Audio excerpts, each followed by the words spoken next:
okay.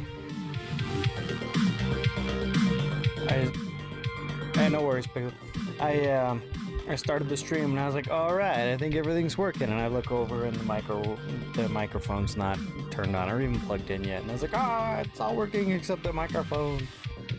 So, okay. We are going to be playing some more ActRaiser tonight. I think we might finish the game. We shall see. But I gotta do all the usual prep stuff too, so... Give me a second while I do that.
Yep, just a second.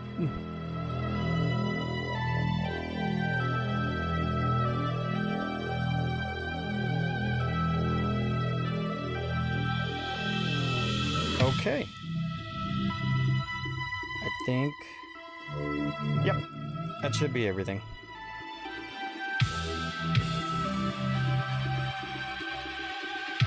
Sweet. Okay.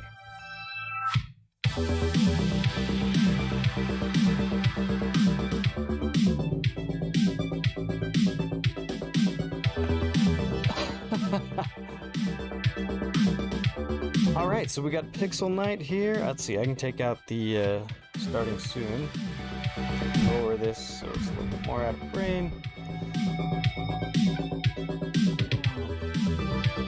Yeah, we got Pixel Night here, so I'll be in and out for a bit. I think John Paulo keeps shut up goes, wow, you're huge. Yeah, I do the full cam. Unless I'm doing a widescreen game. If I'm doing a widescreen game, then we shrink it down to this. But we keep it up for full screen when we're doing 4x3 games, and then we just slide the game in on the side.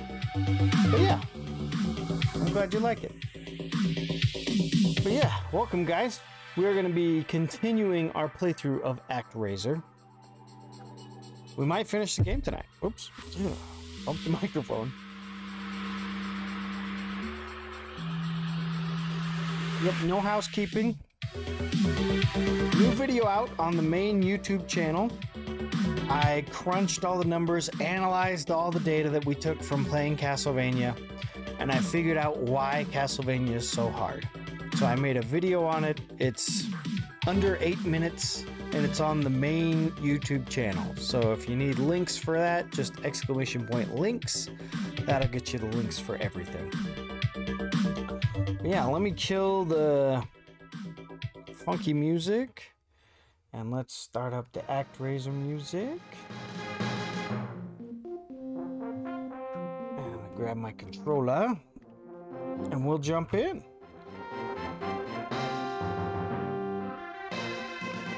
Pixelnice says, I've been trying to come up with a good kaiju name. So far, my best one is Taco.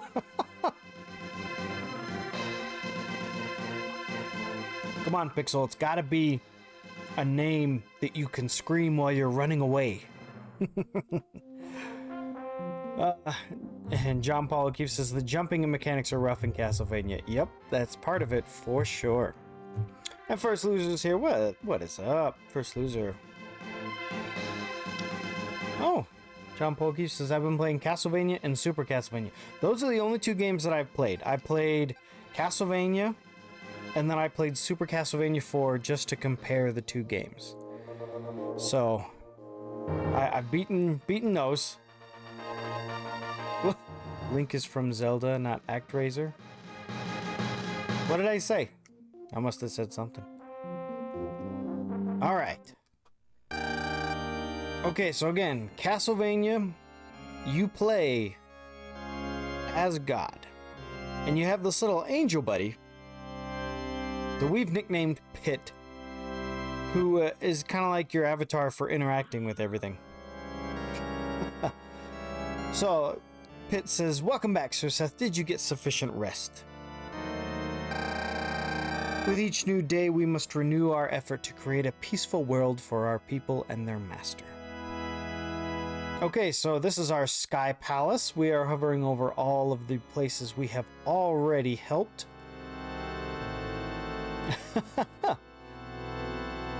Pixelnice says, you can scream taco as you run away. You'll just be a weirdo. Alright, so we left off. You said use the links. Yeah, use the links.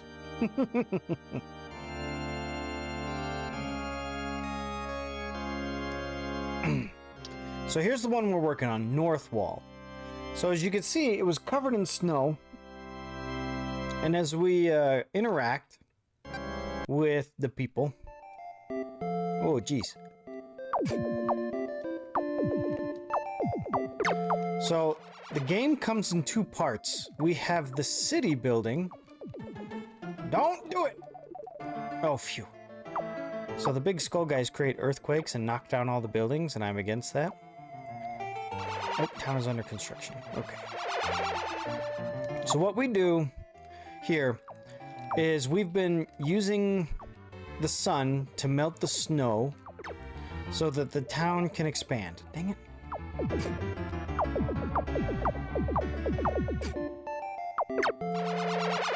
Okay, now we want to tell the people to go and seal off this monster lair.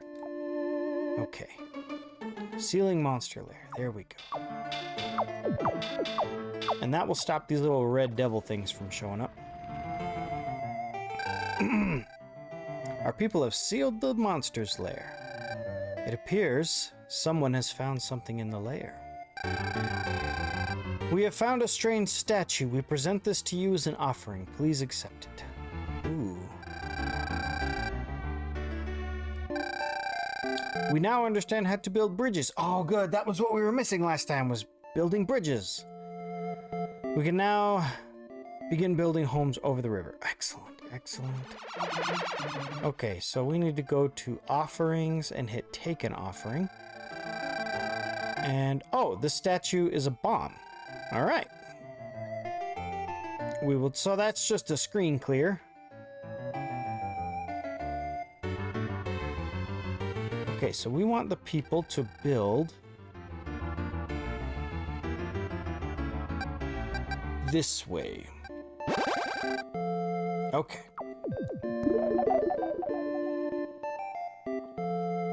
And where did that skull get? Okay, there we go.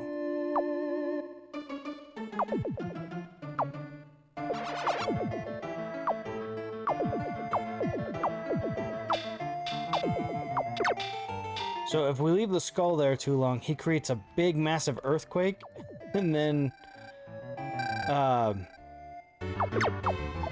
it just wrecks everything. Okay, so now we want to tell the people to build towards this monster lair. Okay.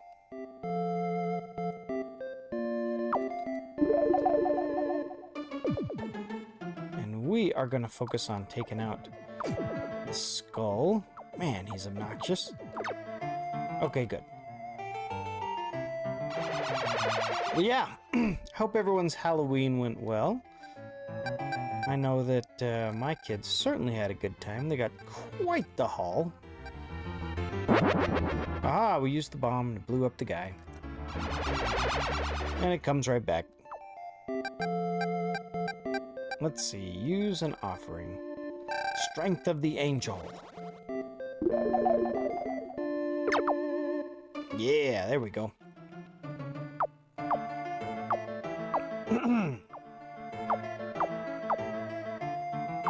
I had my my oldest, my 7-year-old, she wanted to dress up as a safari guide. And then I had my 5-year-old go as a donut. And then I had my 3-year-old go as cotton candy. And our baby went as a lion. And so we had the whole family over for a shindig. And then... Oops. And then...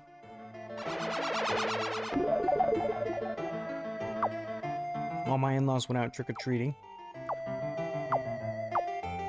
And I stayed home and gave out candy. The angel's power is no more. Oh, darn. Oh, good. They're sealing the lair. Awesome.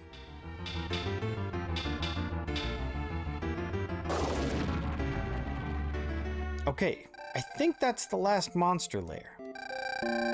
Civilization of Northwall seems to have improved. I know it's unexpected, but our people in Northwall have something to tell you. Ah, let's hear from the people.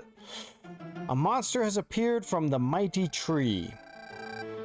The mighty old tree is our symbol of Northwall. Simply gazing upon it stirs the emotions within us. Please save our symbol of Northwall. Come down and drive the monsters away. Okay, so we have cleared out all the monsters. And now we need to go return to the Sky Palace because the Sky Palace has the fight monsters option. All right, now we dive down.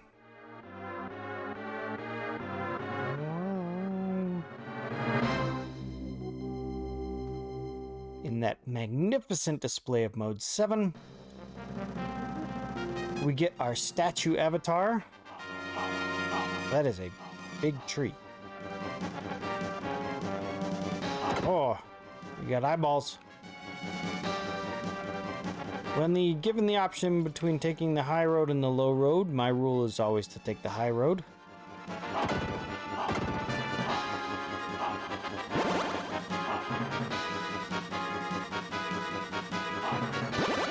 There's lots of goodies. Whoa.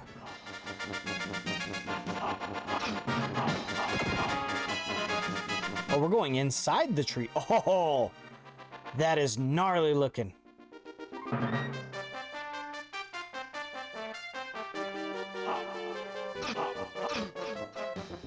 Man, Attack of the Worms.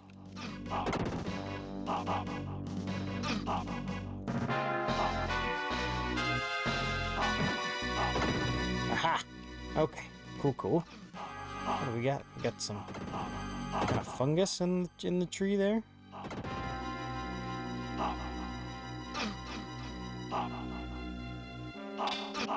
Oh, you can't block those axes.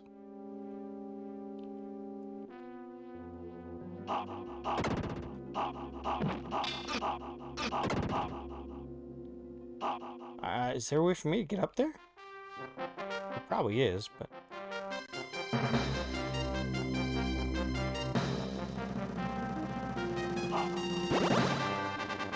Oh, one thing I really like about this game, this is my first ever playthrough of it, is, man, you move at a brisk pace. So we got a half apple item that refills some of our health. We've been playing this for a couple weeks now.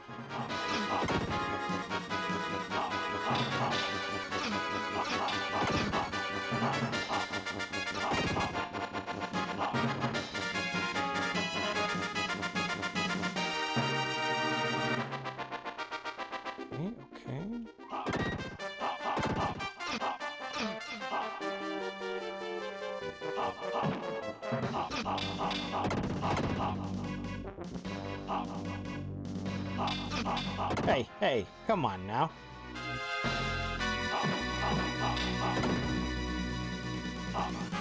Come on, where's the health?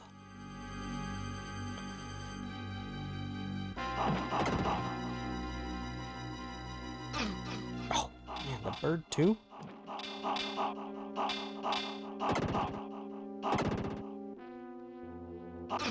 Oh, got us. Okay.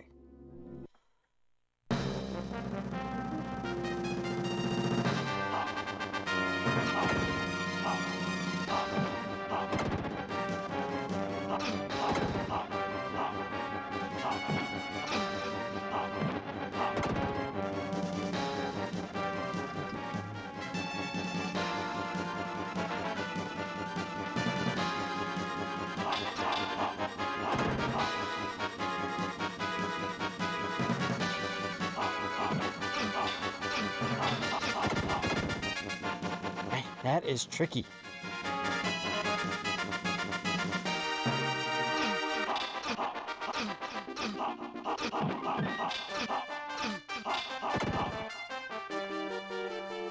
I think I'm rushing a little bit. I should focus a little bit more on what I'm doing.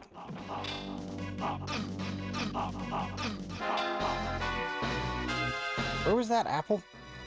Oh, what's up there? Oh, come on. Now stuff's just coming out of nowhere. Alright.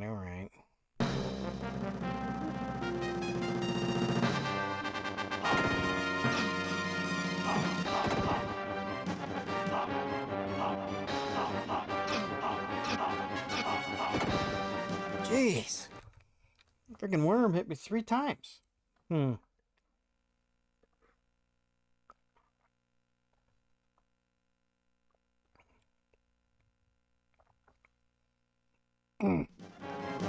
So my wife reported that my 5-year-old, she's scared of the most unusual things.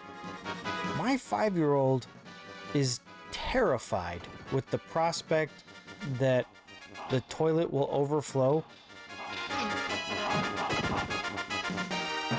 when she flushes it. So sometimes she just won't flush it.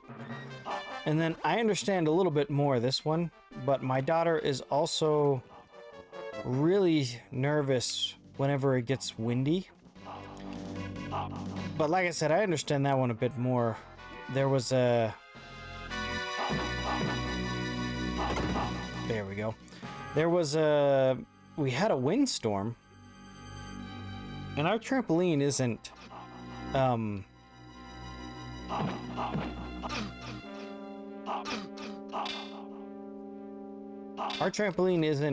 staked down to the ground or anything. And so it actually blew away and crashed into our neighbor's fence. And so it was, yeah, it's been pretty windy.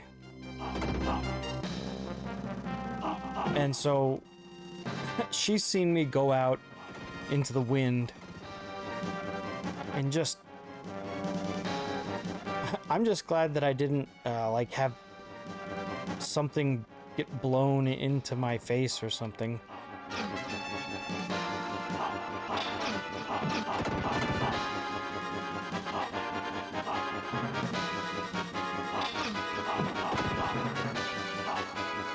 Come on. I need some help. Oh, is that the exit? No? So yeah, I understand being nervous about that one a bit more. There we go. Full apple. Nice. An extra life. Now I'm right back to where I was. How do I get out of this tree?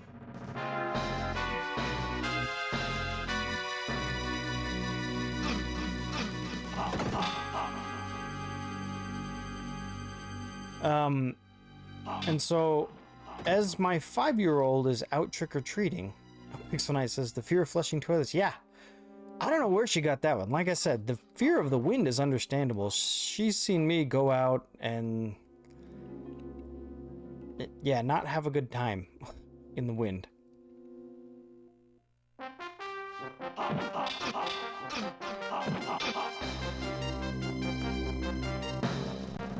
Oh, we just go up.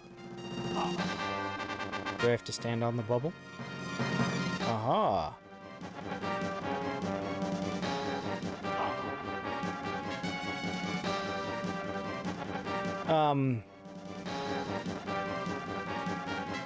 So yeah, she goes out and she's trick-or-treating with her sister and her cousins, and she is the one that isn't nervous or scared. Her older sister and her older cousin, they're kind of nervous because they keep coming across porches that are spooky and stuff. Am I supposed to be freeing these rings? Oh, maybe not.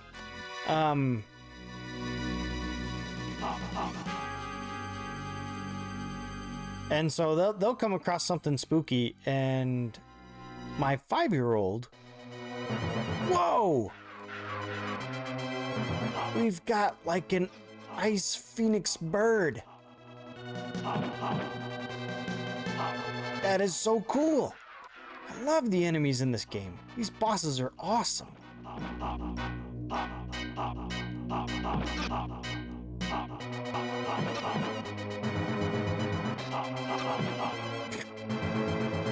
I can't dodge him worth a darn. Ah. But yeah, my wife reported that compared to, you know, if you're going to compare the bravery of the 5-year-old and the 7-year-old when it comes to spooky stuff, then apparently the 7-year-old wins. Or the 5-year-old wins. My bad. It is not going to be a good night for telling stories. I'm just so excited to play this game.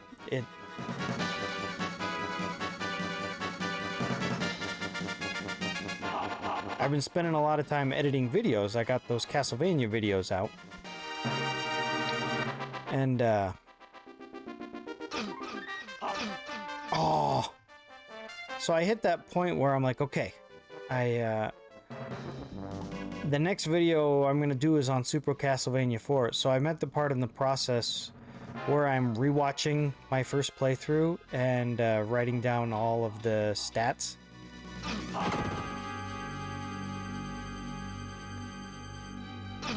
Dang it.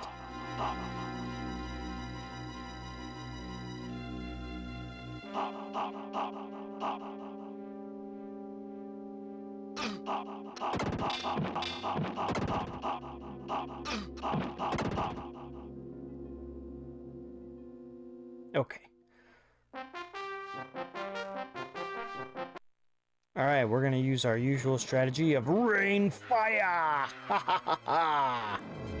This guy has no chance now. Rain fire.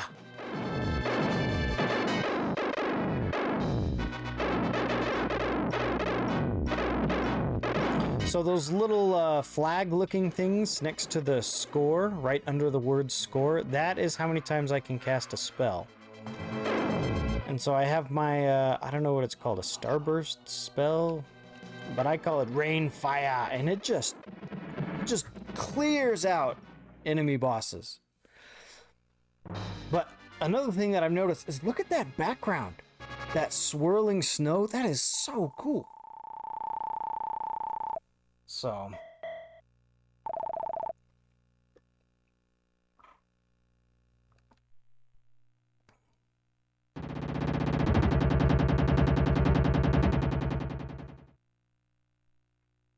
Where's that? When you destroyed the final monster, the demon Tanzra's island emerged from the depths of the ocean northeast of here. Tanzra is underground, waiting for his final battle with the Master. Alright, let's go, Sir Seth, to the haunted land Deathheim. Ooh, Deathheim. Well, that sounds freaking metal. To Deathheim. Select magic. Magical light, magical stardust, or magical fire. We'll just stick with magical stardust. Countless shooting stars will rain down on your enemy. Oh, cool. Okay, so I'm guessing that there are no more cities to revitalize. So let's go fight monsters. This will be the last battle. All monsters will be completely eliminated from this world. Are you ready? May luck be with you. Whoa, I thought you played God in this game. Are gods lucky? I don't know. I guess I inhibit a statue, so maybe I'll maybe I'll have a little luck with me. Whoa.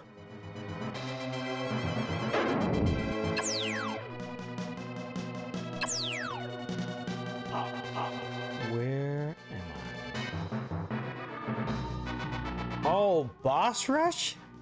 Oh, whoa! I do remember this guy. Oh, I'm actually gonna have to learn the pattern for some of these guys now.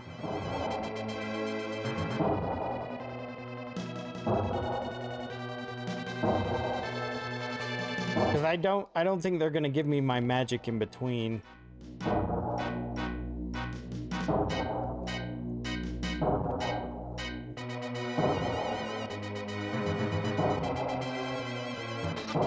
Alright, how come this isn't working? There. Man, he's too... Is he quicker?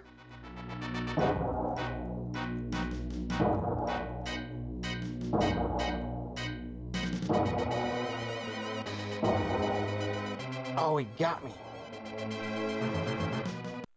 Okay, so yeah, do I have to take on all the bosses with 3 lives?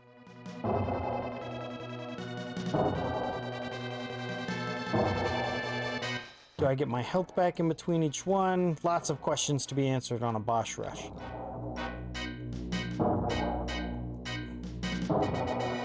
Man.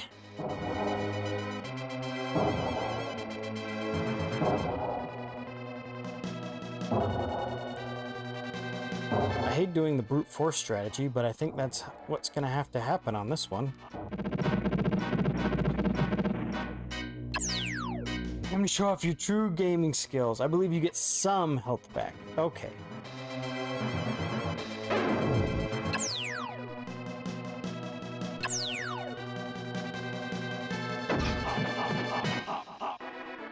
Okay, I remember this guy. Yeah, that's right. That's right. Okay, well, I didn't get any health back in between, but I did get full health for...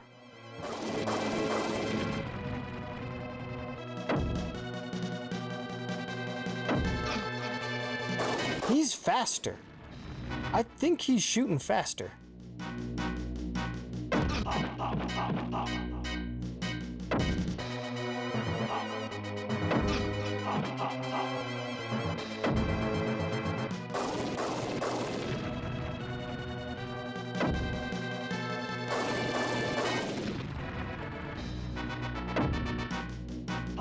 Oh, come on.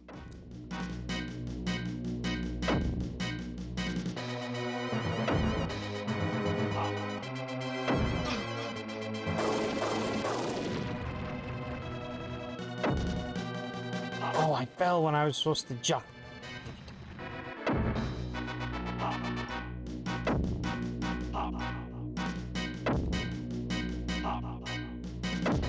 Yeah, this guy's moving way faster, I feel like.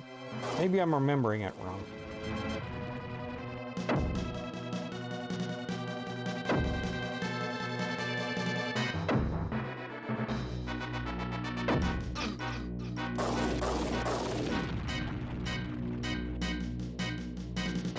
Oh, wait a minute. Do I remember this part?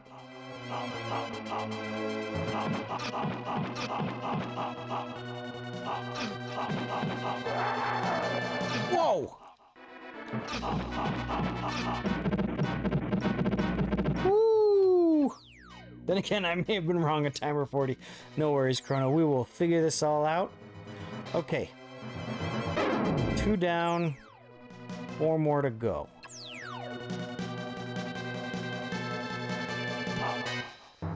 Okay.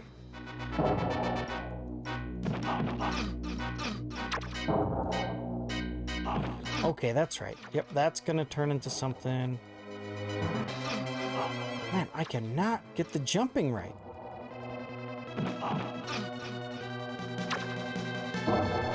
Okay. I will watch for your turn once you've defeated the monster. Okay. Okay. So I gotta get through the whole thing with 3 lives. Okay. And I'm going to get full health for each life.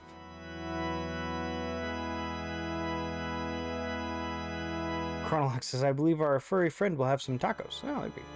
Pixel says, Dracula, you've beaten you twice in the 2 previous games. Just give up.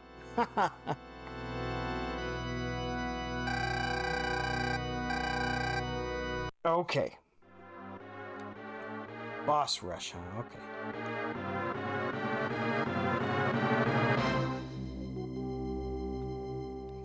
I like boss rushes. I know not a lot of people, not everyone does. Okay, 3 lives.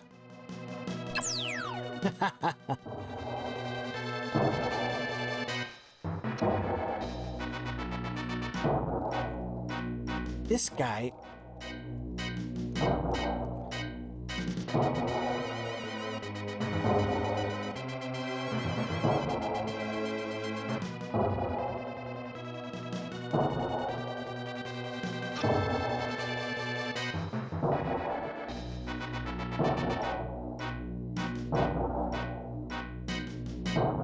I do not want to just spend a life on this guy. I need to figure out a pattern.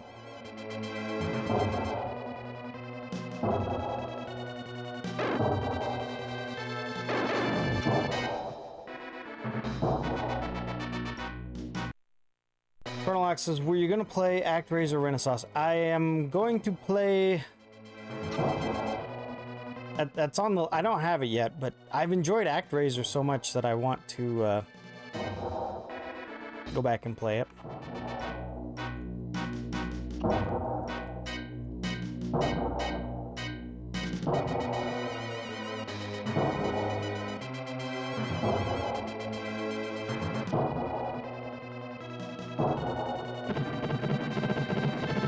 All that down to get 800 points. Maybe jump as soon as they land. Yeah. That guy's annoying. Okay, and then for her face here. I don't know how I didn't get hit there, but...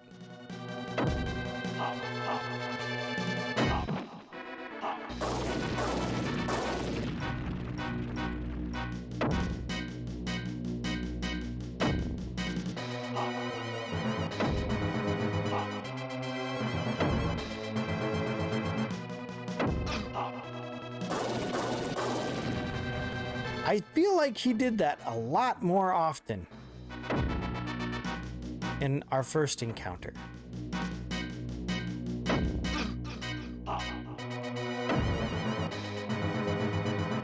Because yeah, I feel like the strategy was,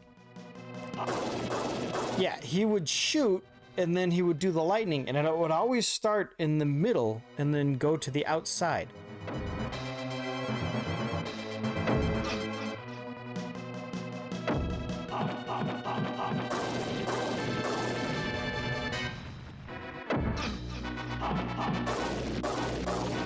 Does he only do the lightning when he hits me?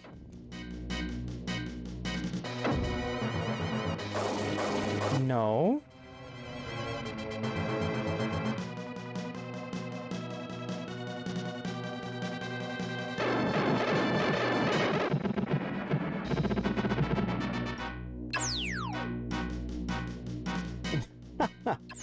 Pixelnice says, wait, 8 bosses platforming and we're a blue dude? This is just a Mega Man game. Except for the sword. Okay.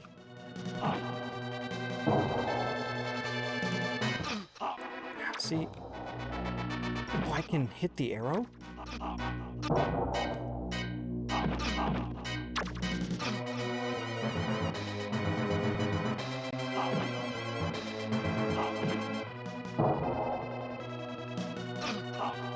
See, I just need to get the timing better on that one. There we go.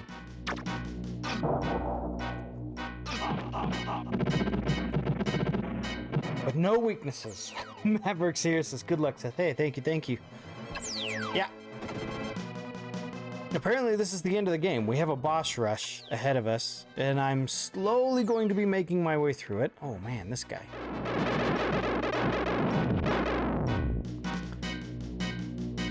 At this point in the game, I was just calling fire down to roast all of my enemies.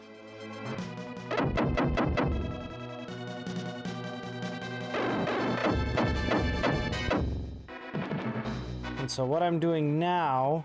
Okay, so I've used all of my...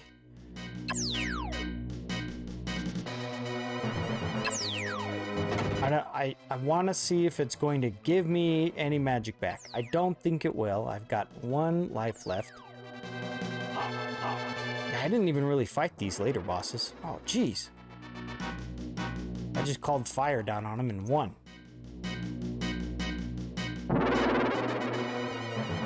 Didn't even touch that guy. Oh, that was my last life.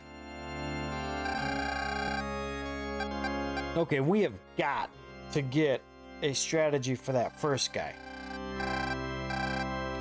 I do not want to just burn a life on the first guy. I'm against that.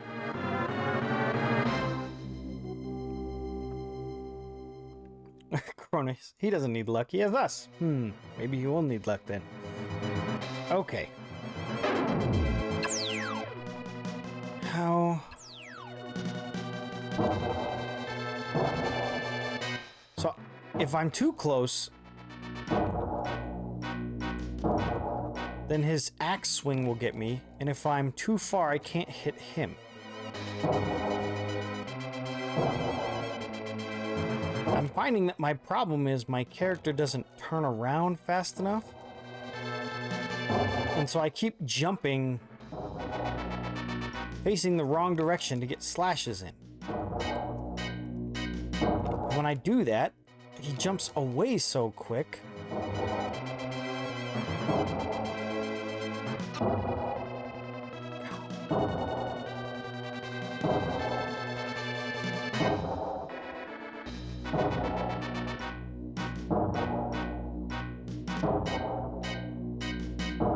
Yeah, this guy's just like playing jump rope.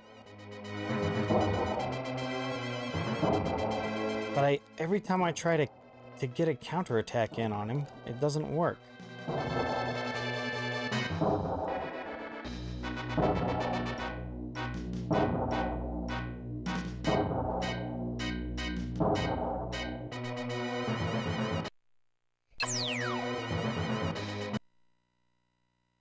Zero has a sword, and the weaknesses is being stabbed by the sword. Kronos says that would be one of my weaknesses. Yeah, mine too, getting stabbed by a sword. Pixelnice says, a lot of people have that weakness, along with getting shot with bullets. Kronos says, indeed, they are quite effective. Okay.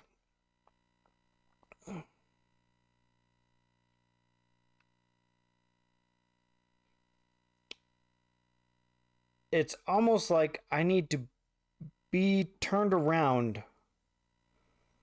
Because what I'm doing right now is waiting for him to come down. Because he comes down right on top of me. So I have to be moving away. Man, yeah, this really is the Dracula problem all over again. Except for this guy is actively trying to appear right where you are. So I need to be gone and then turn around and jump towards the guy. So I turn around. If I jump towards him, I just get hit with his axe strike.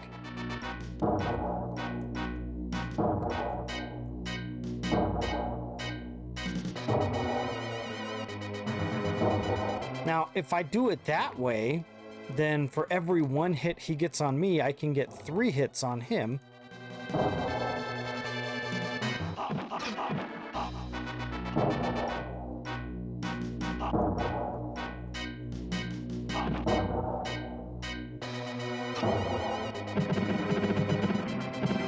I just don't like doing the brute force strategy, but to be honest,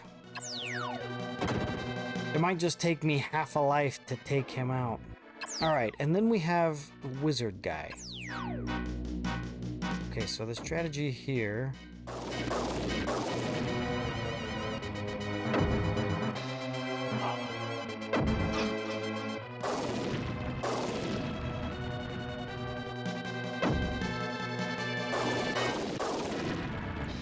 Well, he's using his lightning more now. Do I just have to be close?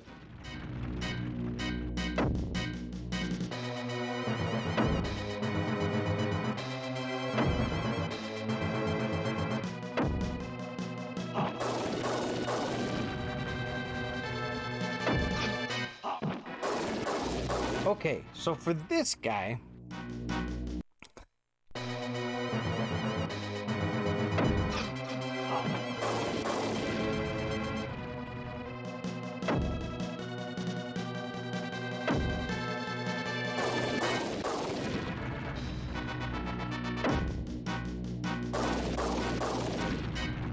Boo.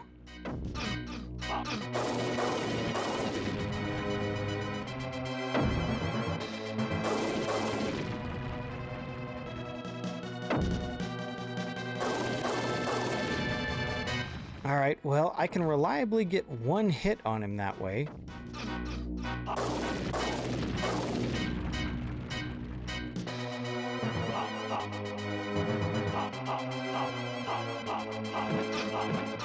Darn, I was hoping he would just go the other direction.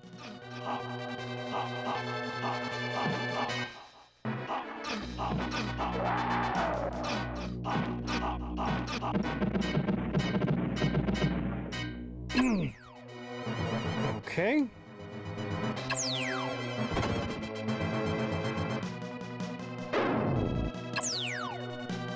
Oh, and this is my last life, too. Okay. Now, this one should be a battle I should be able to... So, I jump over the green thing, and then take out the arrow when it gets shot.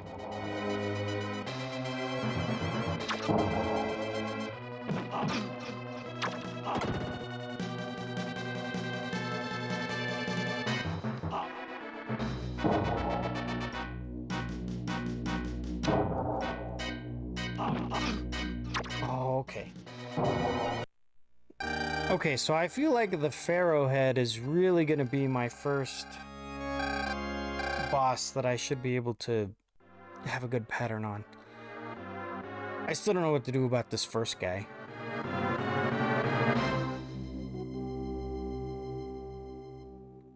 Maybe I should use some magic on the first boss here. But I need to be able to figure out how to do the second and third boss without any magic.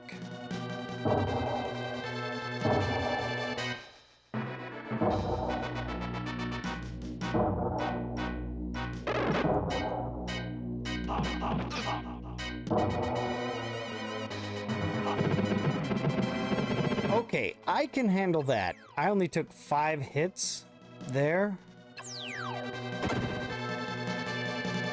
So, yeah, we'll go with that. Okay.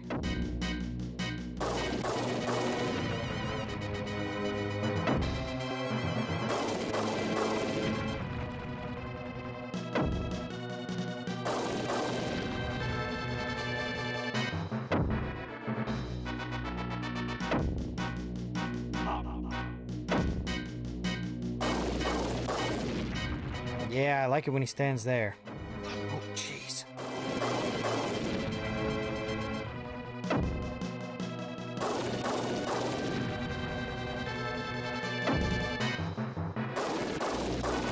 Okay, I think I've got the first half of this fight figured out.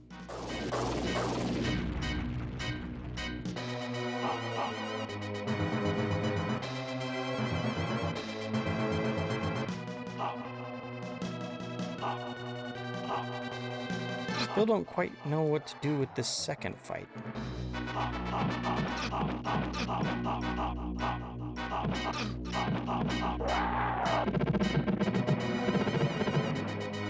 Okay, so half a life for the first two. So I am getting better. Okay, now we have the Pharaoh head. And like I said, this one should...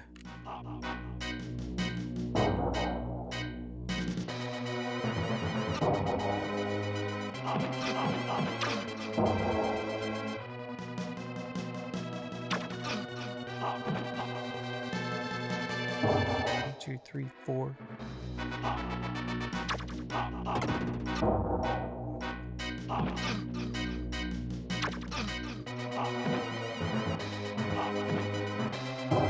Two, three, four. No! Maverick says you're doing far better. I like to think I improve. I'm disappointed that I missed that last hit, though.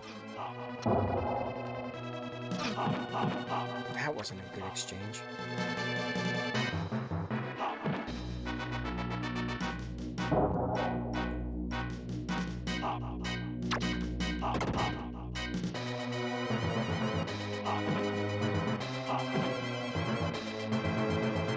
Oh, well, hey.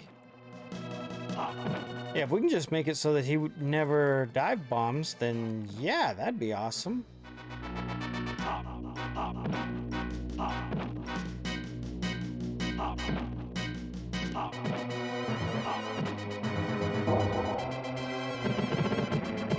Okay. I think we've got a strategy for the first three. So I'm probably gonna have to study this next guy. Thank you. Maverick says, nice kill. Because this guy, by this point I had magic. I didn't know we were doing a boss rush, and so I just used...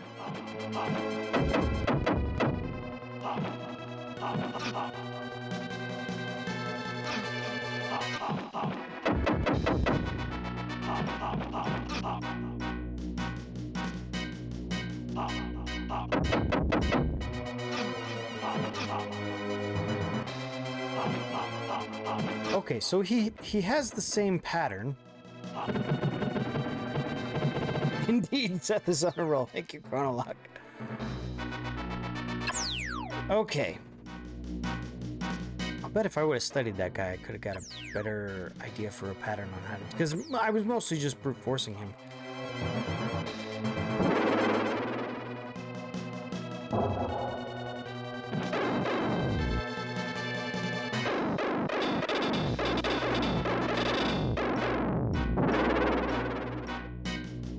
Okay.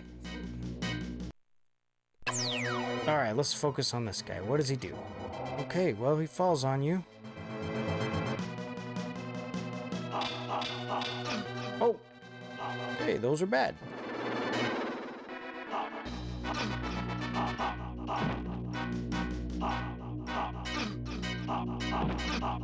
Okay, so is that the way you hit this guy? Is that his thing? Yeah. This guy sucks.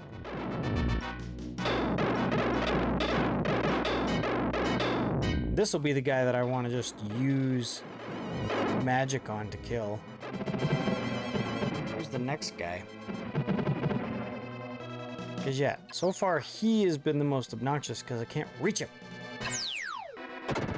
Alright, who's the next one? Is this the last of the repeat bosses? Oh yeah, that's right. This guy's just really hard to avoid.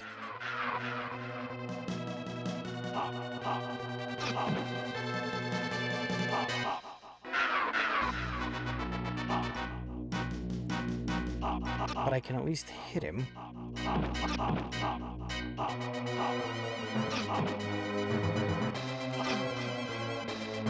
Okay.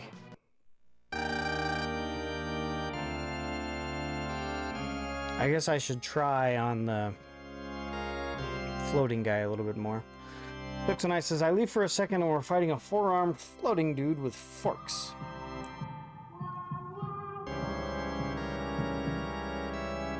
I know, right? Pixelnight says, okay, that's an awesome boss design. Exactly. Freaking Ice Phoenix is freaking awesome. Let's get dangerous. Maverick Senior says, you nearly had it. Hey, we just started. We haven't even been going for an hour. Yeah, if this is it, which Maverick is saying that it is, then we will definitely beat the game tonight, for sure. I should start thinking about what we're going to do. Well, no, I should beat the game first, and then think about what we're going to do next after the credits. Okay, plan for boss 1. Brute force, use 1 magic.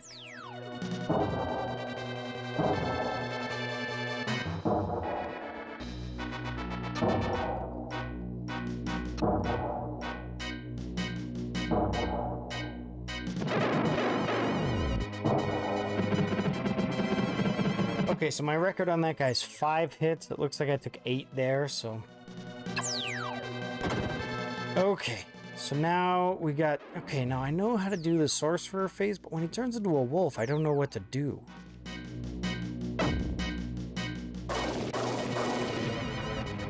Maybe?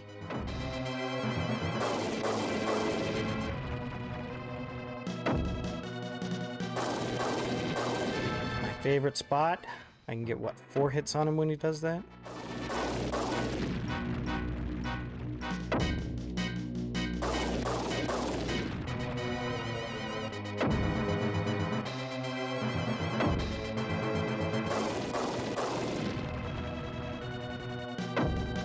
Oh, jeez. Chronolock says, heading to bed. Good luck with the bosses. Have a good night, all. Good night, Chronolock. Pixel Nice just gave him a mistake. Yeah, no kidding.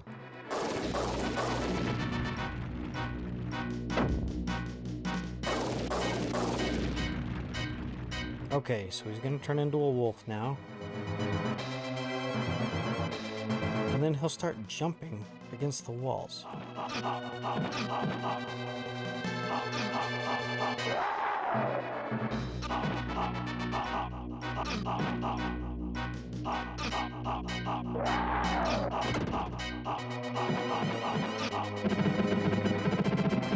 Weird. So yeah, guys, there's the link to the Castlevania video where I analyzed all the data from the playthrough we did here. Add it to your watch later list. Okay.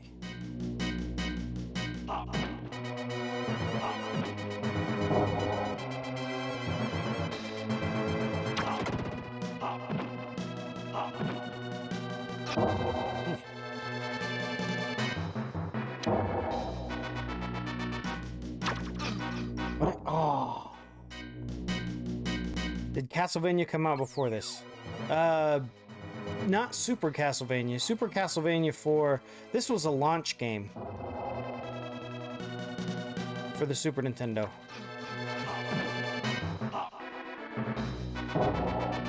How was I doing that before?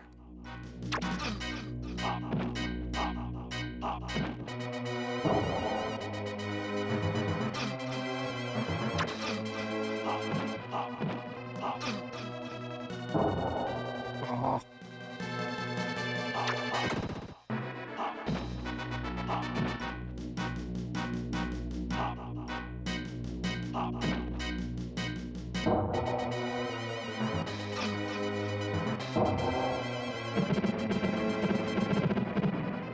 I don't know. That's such a weird boss fight. Well, the only reason I'm being salty about it was because... Okay, and he's gonna come over here, and then he's gonna... Oh. Corner, up, down.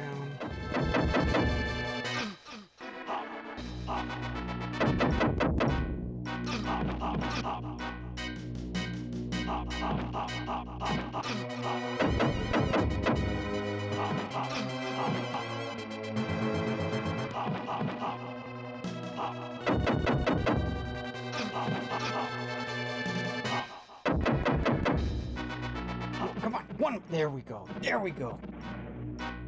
Oh, thank you, Pixel Knight. A little recommendation there. Okay, so I've got all my lives. I've only used one bit of magic, and now I'm up against the floating guy.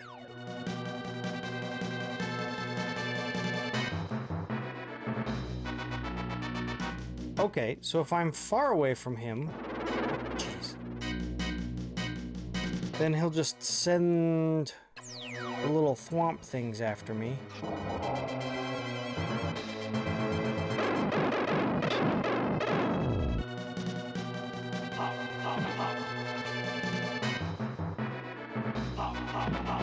Okay, maybe I was too hasty. I'm getting some shots on.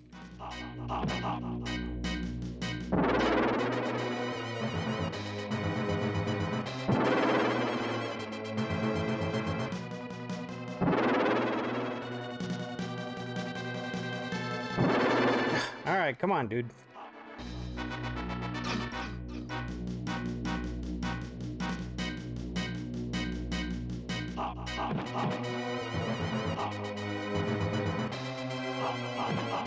Do I need to stand like right under it? Looks like it helps. Okay, I think we've got a rhythm for this guy. Won't need to use all my magic on it.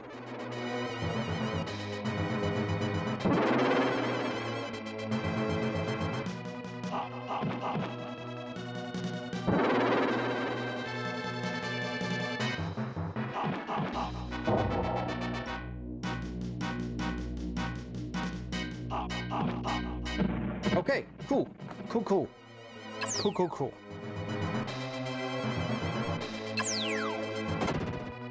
Okay.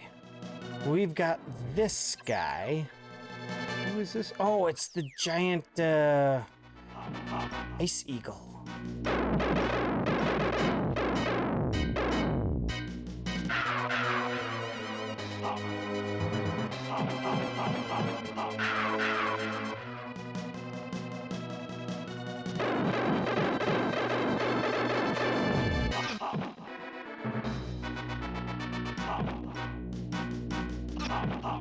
And this guy's just hard to avoid. Okay. We've taken him out, and so now we're on the final boss. Whatever the big bad's name is. Alright, let's figure this out. Oh, we're back to the cool, freaking sweet background. Whoa!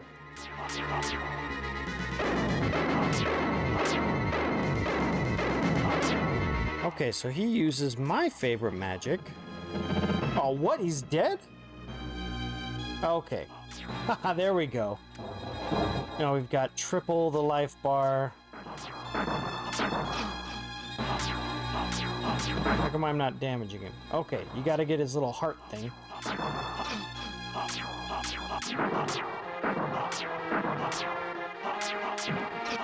I need to break these?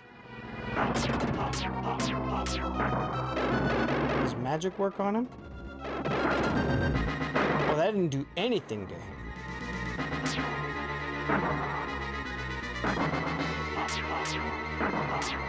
Oh, does that little heart thing only get exposed? Okay. Pixel Knight says, Mr. Evil Bad Guy Man is his name. My source. Trust me, bro. My source?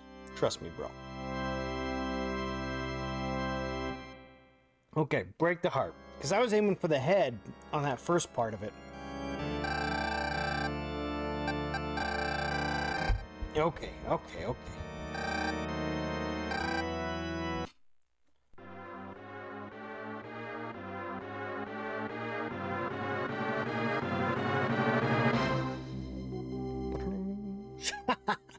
shot in the heart, and you're to blame, darling. You give love a bad name. Okay, so maybe we can use 2 bits of magic on this guy. Oh, that was mean. Freak, yeah. Nice, yes.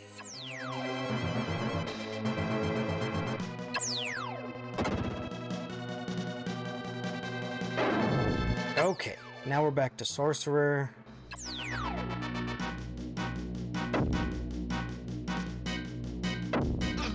Dang it, my bad.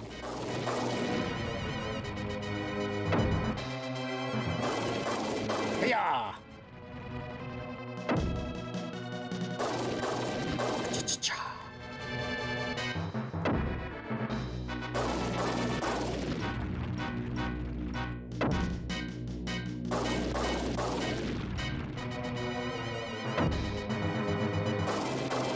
Hiya!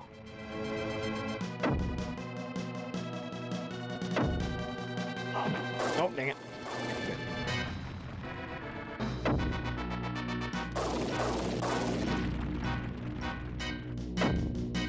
Yes.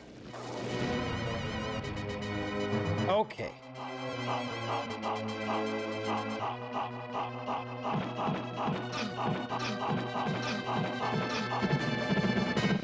Okay, yeah, I think that's gonna be our strategy for Wolfman there. Just swing the sword. Lots of times. Okay, Pharaoh head. Okay, we should be...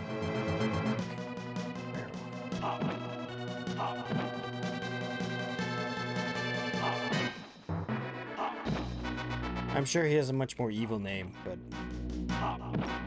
Pharaoh head's what we're going with.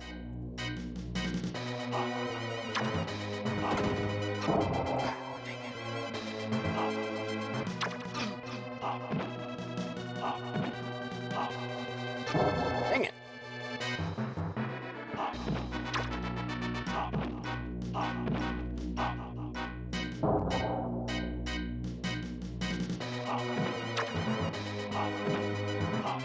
Aha! Maverick says, you're getting better each time. Thank you, thank you. Thank you, thank you. Sonai says, you should have quit while he was ahead. Joke, but I'm... I'm in a good mood, if you couldn't tell. I think this game is way fun.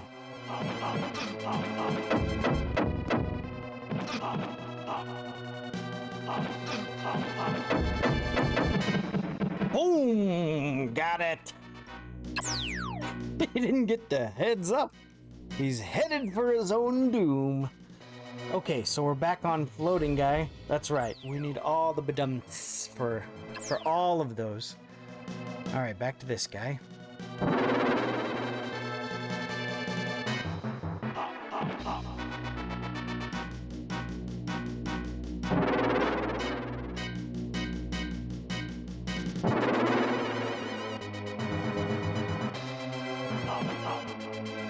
Okay.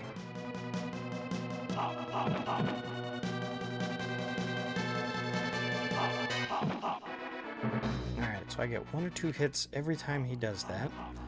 And I just need to dodge all the rest of his.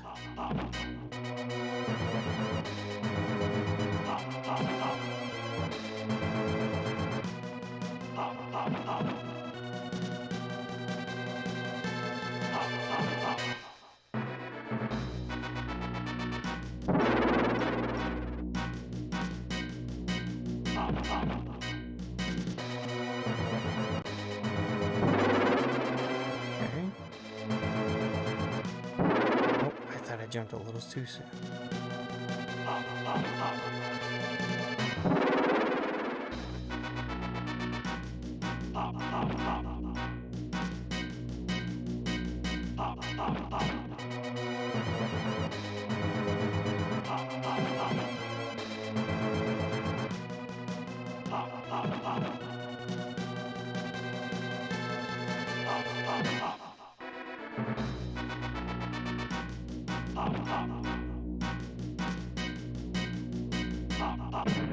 Boom, look at that. The guy I said I wanted to use all the magic on, and now I can take him out. That was a no damage run. All right, we're just gonna explore the pattern here a bit more.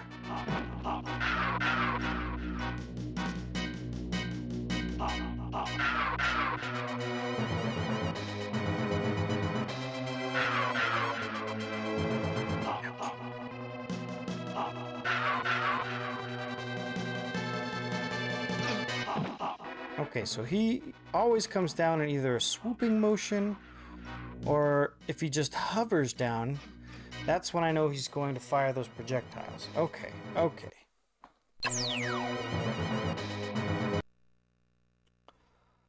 Pixel Knight says, I forgot to mention I now have Jedi Academy and the first Sonic Adventure. Both really fun so far, though I'm dreading one part of Sonic Adventure. Oh, okay. I have never played Sonic Adventure. I have it. I have it on the PlayStation 3, but I've never played it. Oh, dang it.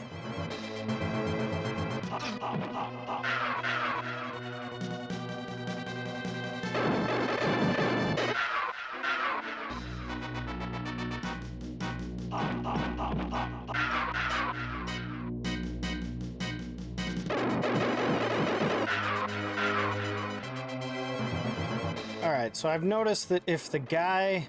Oh, whoops. Nice! If the guy is on the right side of the screen, just raining down fire just wrecks him. Okay, so now we have this really weird first fight. Okay, so he uses my own favorite magic against me, so I want to be over on the left.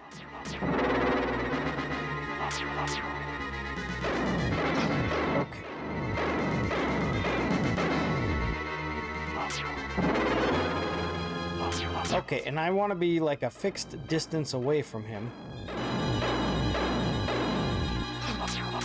Okay. So we beat Form 1.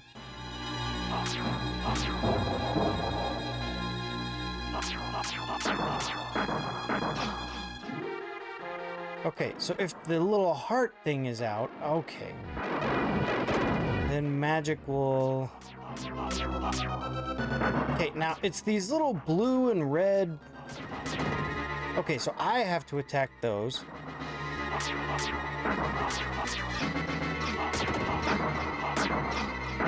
Those all stack up. Okay.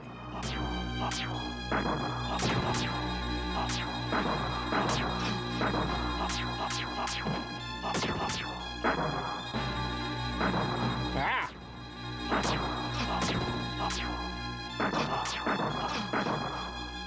Okay, okay. Magic really didn't do a lot against him.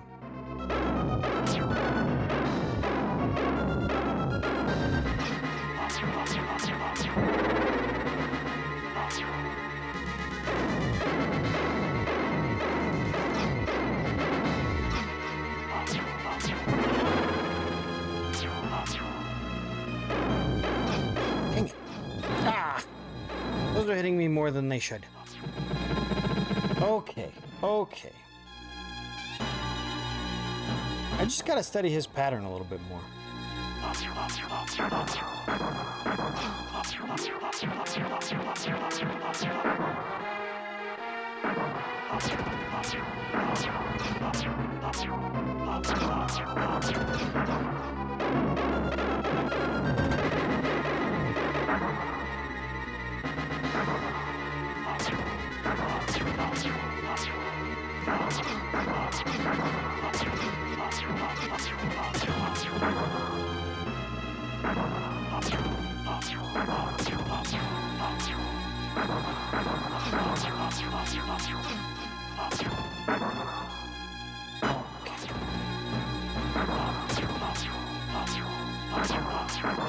Okay, his pattern is the same every time. Okay, take out the blue one, take out the red one.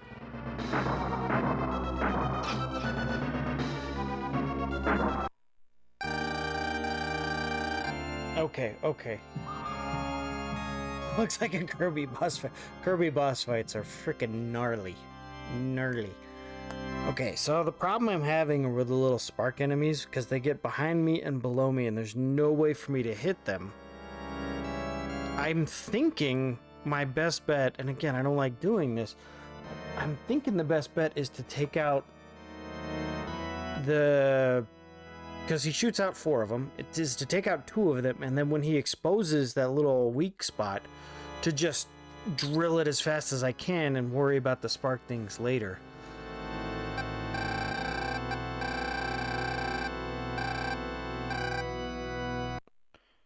Because, you know, brute force. We'll have to see how much those little spark things damage me if I do that.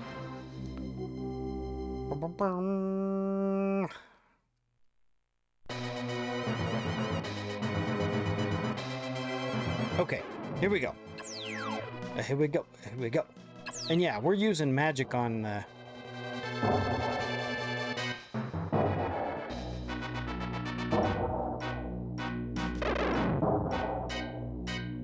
didn't go well at all.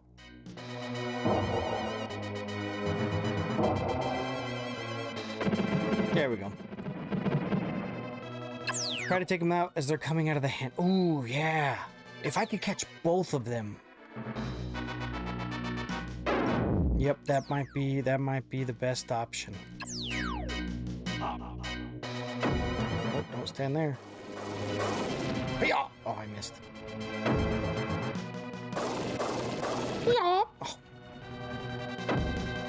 Getting too fancy there, Seth. I got him once. Oh.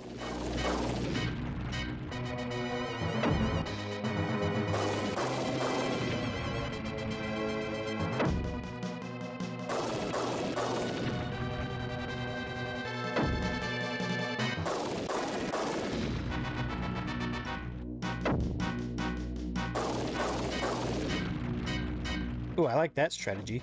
It's a little bit trickier, though.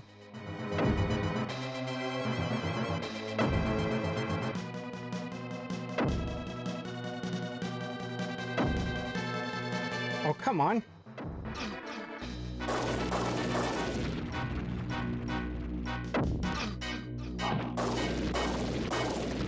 Slappy.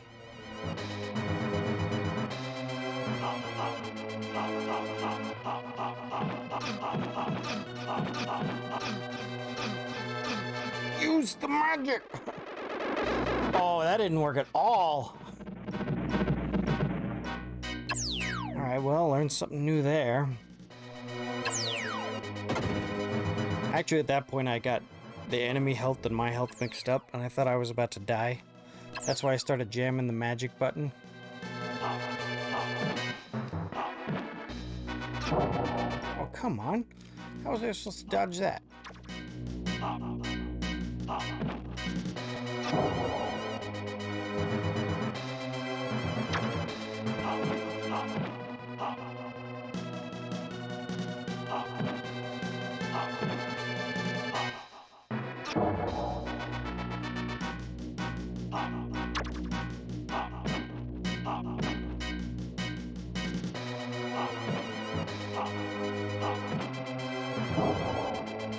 Okay. Yes. What's up, Kimball Donald? I have your Castlevania video in my watch later playlist. Perfect. Perfect. Perfect. It's tricky, because usually people don't direct their streaming audience to their YouTube. I don't know. Maybe they do. But yeah, we're playing ActRaiser tonight. Have you ever played this game,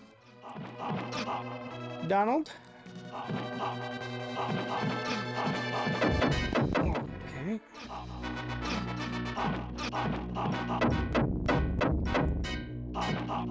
There we go. Let's see. Donald says, I've only played Super Castlevania 4 on my friend's Super Nintendo. I had a lot of fun with it. Started playing through the Genesis one on my Switch the other day. Okay. So yeah, I have played Castlevania 1 and Super Castlevania 4 for the Super Nintendo. So those are the two Castlevanias that I've played. I streamed my first playthrough of both of them, and we've recorded data for all of them. So I posted my video on Castlevania 1, and I'm going back and I'm crunching all the data for Super Castlevania 4. We're going to see how the difficulty stacks up. So yeah, this is ActRaiser. They just got a remake announced. In the form of ActRaiser Renaissance. And this is the original Super Nintendo version, so I'm playing it on my original Super Nintendo that I have over there in the corner. But when you're playing with old hardware, you don't touch it when it's working. Donald says, if you have the Switch Online Genesis expansion pack, you can play that one now too. I don't have it, but I do have... Oh, you can't see it there, but the Genesis, I got the N64 and the Genesis controllers because I like the wireless retro controllers. I like them. So I am planning on getting it at some point. I just have so much to play right now. Even if I had the N64 games, I wouldn't have the time to play them. So that's where I'm at. Oh, see, thank you. We try to do an all-in-one scene here, so I just pull in the things that I need. If it's starting soon, we just pull in starting soon, shove that out, pull in the game, play that. So I kind of like it. I like it a lot. So this is the end of Castlevania. It's a really cool game. It combines this side-scrolling action platforming with city building. And this is one of the only games I know where you actually play as God. Usually you play in like a godlike perspective for a game like StarCraft, or you play... Ooh, geez, someone with godlike powers, but oh no! Ah, dang it. But it's been super interesting, so I'm definitely going to check out the remake. I know they've added some stuff. Don't jump too early.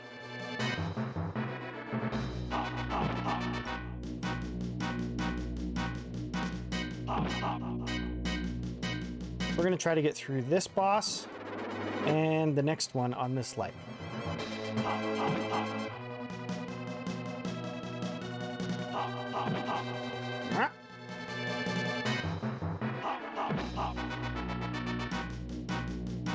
Because we're just going to unload magic on the next boss. You get some of the coolest magic spells in this. Whoop.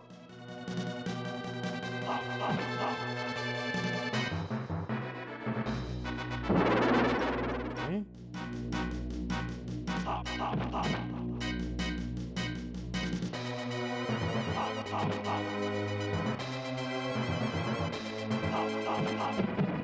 Oh, nice. Nice. Yeah.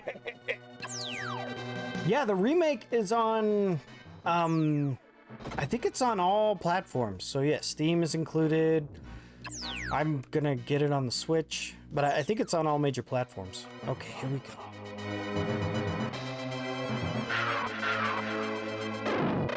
All those fireballs are mine. This game is freaking awesome. Boom! Took him down. Okay, final boss time. It's got two forms. For this, our sword gets upgraded to the beam sword. Beam shooting sword. I still just love that back. Alright, so we start by dodging. Dodging all of the little meteors. Oh shoot, I'm in the wrong spot. That's alright. And this one is more... I think I got one more life after this, so this one is... Okay, so now we need to figure out how exactly handling this.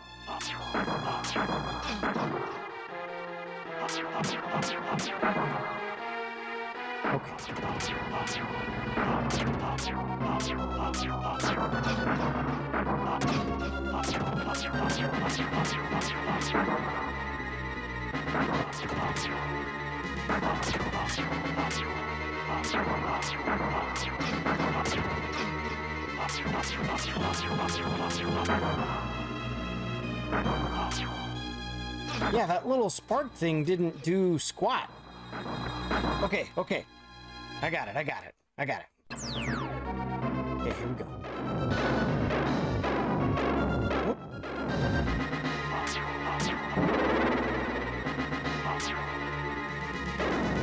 Whoop.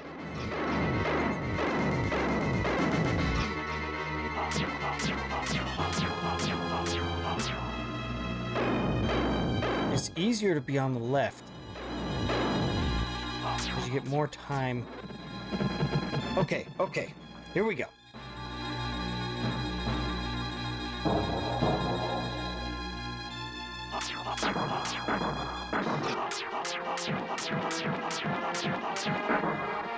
Okay, now we get the mouth.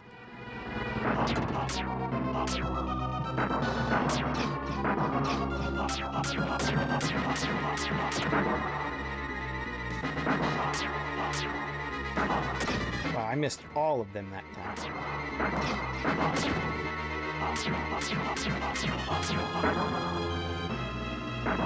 Okay, I'm winning.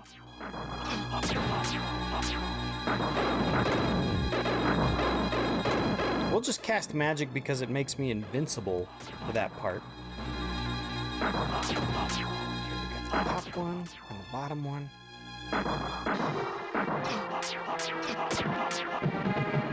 Yes! Ugh!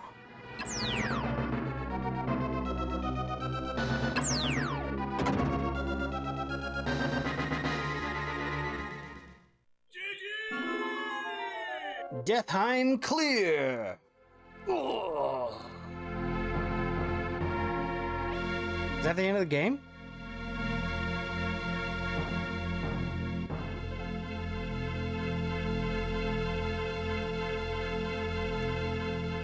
I'm gonna put my controller down, assuming that's the end of the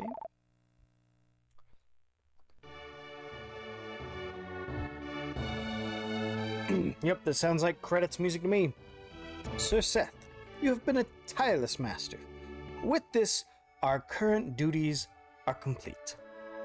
We have labored long and hard to help our people become free. I do feel a bit of regret that they will on longer need our help. Let's take one last look at each of the thriving towns we helped develop. Oh, sweet. I will get to chat, but this is just cool. So Fillmore, this is the first one we did. This is Fillmore. Look how the people cleared and cultivated the land and constructed a prospering town. Oh yes, one of the men of Fillmore had the ability to predict the future. His ability helped save Fillmore. He finally gave his life for his town. I'm sure he expected that final fate. From birth, all people are guided by a force called destiny. Because people are unaware of their destiny, they may not understand all that life has to offer. Thank you for the GG's Pixel. The man who quietly accepts his destiny is also the one who becomes a great leader and person. Okay, we had the text value set to scrolling at almost max. We don't need to turn it all the way back down. Mrs. Bloodpool. The lake has already returned to its beautiful blue color. Oh yes, there was an energetic boy named Teddy. I remember Teddy. Sir Seth and I are supposed to treat all the people equally. But since he was such a likable young boy, he received much of our attention. Oh, do you remember the people of Bloodpool had to draw lots to decide who was to be sacrificed? I do remember that now. At the time, I didn't tell you, but I knew whose lot was drawn. It was Teddy.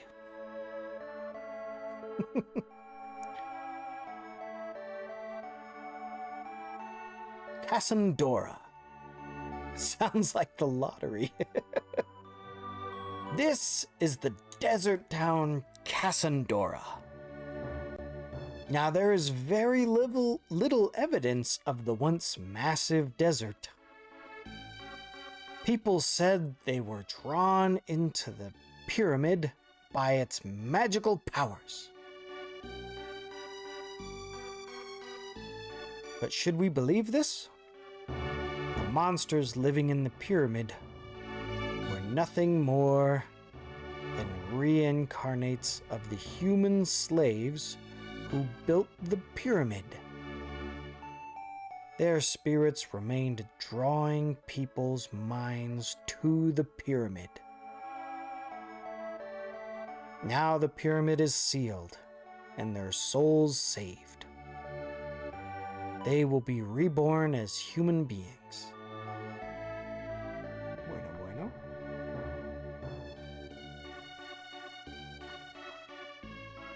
Atios.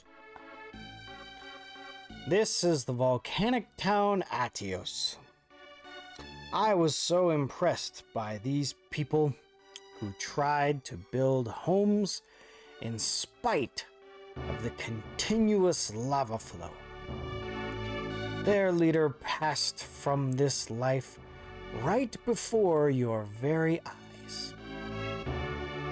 I am certain he dedicated his whole life to informing people of your existence. I hoped Atios would become a beautiful town, representative of his great spirit.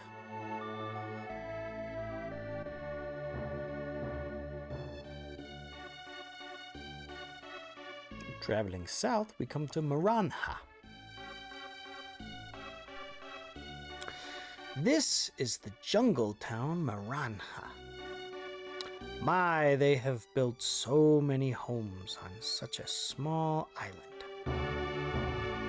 I felt very sad when the town's 2 leaders were tempted by the wicked mirror. Oh, I remember this town.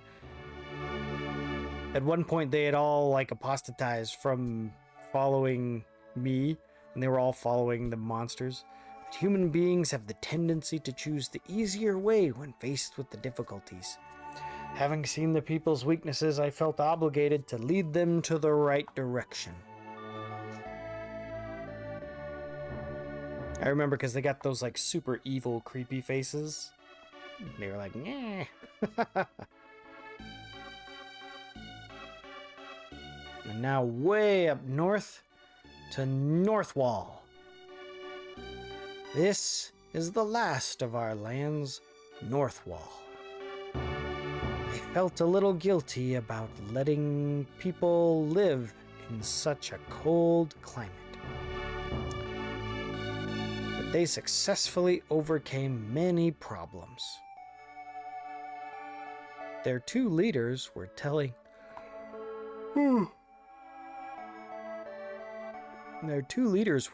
us that when they found the 2 initials on the mighty tree, they felt a certain affection towards what or who had left the initials.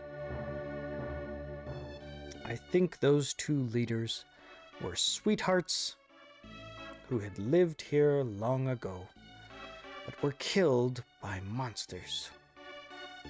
Their spirits have since come to dwell in these bodies. If my story is correct, he doesn't know, the sweethearts have finally reunited after a long separation. even though they don't remember. Isn't it a beautiful story? This being so, it seems your people, as well as yourself, have had hard times. Sir Seth, why don't we take a look inside the shrine?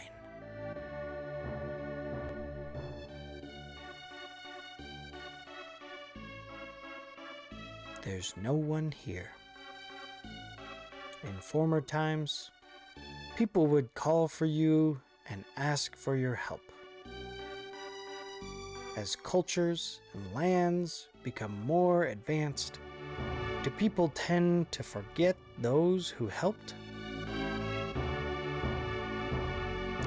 But then, people may be most happy when not in need of help from their master, or when they have forgotten him.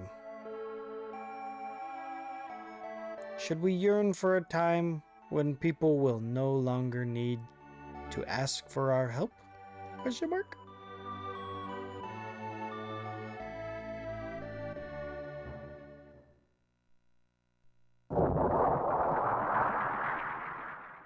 Oh, wow. So we just beam up.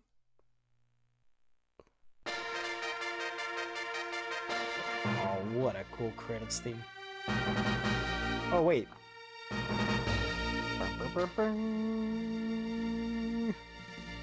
Oh, funny. They just did the Fox little introduction there. I thought they were going to start playing the Fillmore tune again. Well, there we go. Yeah, there you go. No, yeah, they just did the 20th Century Fox theme. Oh, let's see. Donald says, I got the expansion pack since I'm on a family pack. I couldn't help but get all the golds on Star Fox 64, normal and expert. One of my favorites of all time. That's sweet. Pixel says, my dad held the world record for Star Fox for a bit. Pixel says, I also have a copy of it, but unfortunately my N64 is broken. Ah, bummer. Which Donald says, why is big floating head such a trope for bosses in video games? I don't know. Because it's easier than designing a whole body, says Pixel Knight. Final boss is giving me Godzilla movie vibes for some reason. I think it's the, like, skull. That skull that he was rocking. This is a long sequence. No, I like it. I like it when games, you know, really dig into the ending of it. My dad spent hours playing Super Mario Brothers, and then when he got to the end and rescued the princess and it just said, thanks for playing, play it again in hard mode, he was like, not worth it, and he kind of just stopped playing video games after that. Pixel says, apparently Pitt is making a documentary while waiting for the sequel to his game. Next is the town where Seth blew up the people asking for medicine. That's right. We had one town. No, it wasn't the town that was asking for medicine. I blew up the town that was grumpy. They were like, we're grumpy, and so we're not going to develop our town anymore. And so all of the houses that had grumpy faces above them, I just zapped with lightning. And I was like, there, all the grumpy people are gone. Are you guys going to go back to work? And they're like, no. And so we had to go to the next town, and then they offered music. And then we took the music back to the grumpy people, and then they were happy. And then I remember when the people were like, we really want our island to connect to that northern island. And so they had a whole town built, and I was like, okay, well, the only thing I can do to connect the islands is an earthquake. So we did an earthquake, completely leveled the entire island, but the island's connected, so the people were happy. But Sweet Teats is here. What's up? What's up? Murder everyone that's upset. I tried. It didn't work. All right. ActRaiser. Man, that was fun. Oh, and this is one of those games that just ends on the end screen. So, yeah. Okay, well, we still got like an hour and a half. Yep, Maverick says, what's next? Do you know what I think I want to do? I want to play Castlevania. I want to play Castlevania 1 for the NES. It took me 12 hours and 50 minutes to stream Castlevania the first time. And I have since played it over and over again for research for that video that just came up, figuring out the difficulty of Castlevania. And I think I can beat it in under an hour now. So I think I want to do that. But I currently have the Super Nintendo set up, and I need the Switch set up for that. So it'll take me just a second. If you guys want to go and check out that video, I'm just going to do a chair stream while I'm setting that up. Let me get some music on here.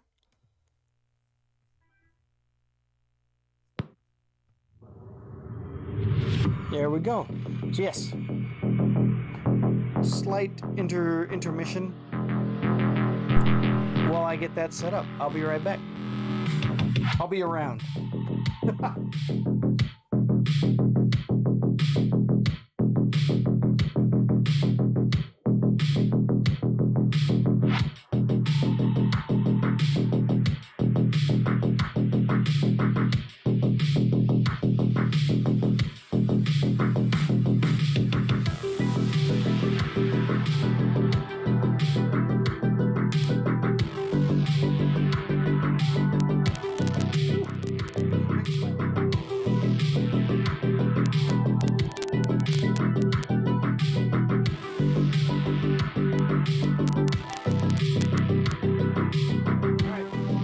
Gone. Don't worry.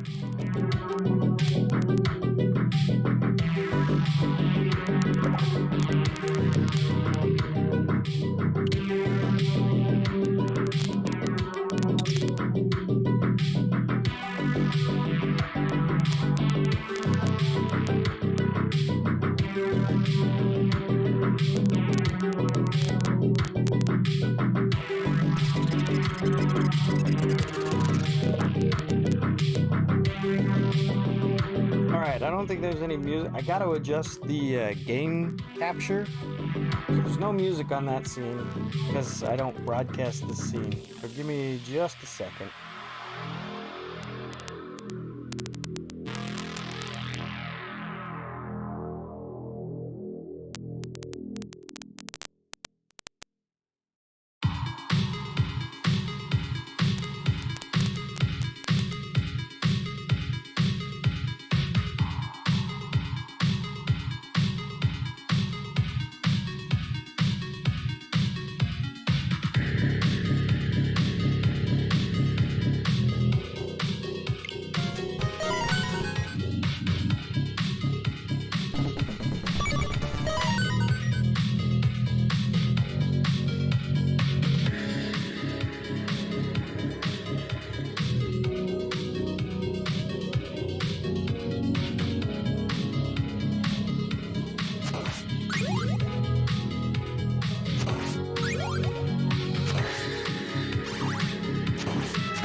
I know what I'm missing.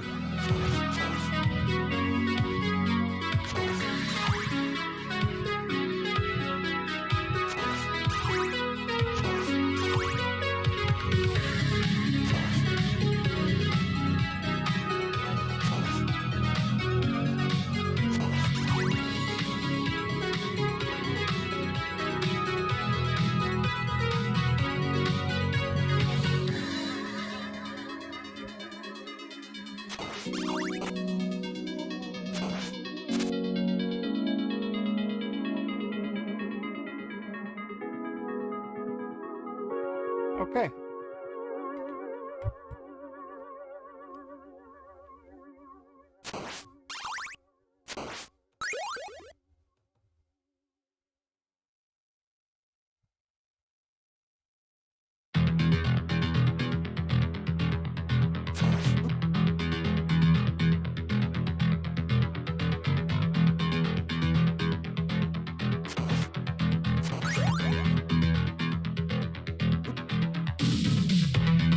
Okay, so if I were to transition that off and then back on, it's gonna be back at the smaller size, but yeah.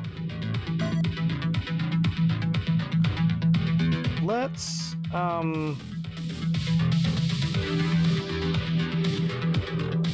chat for a bit before we start that.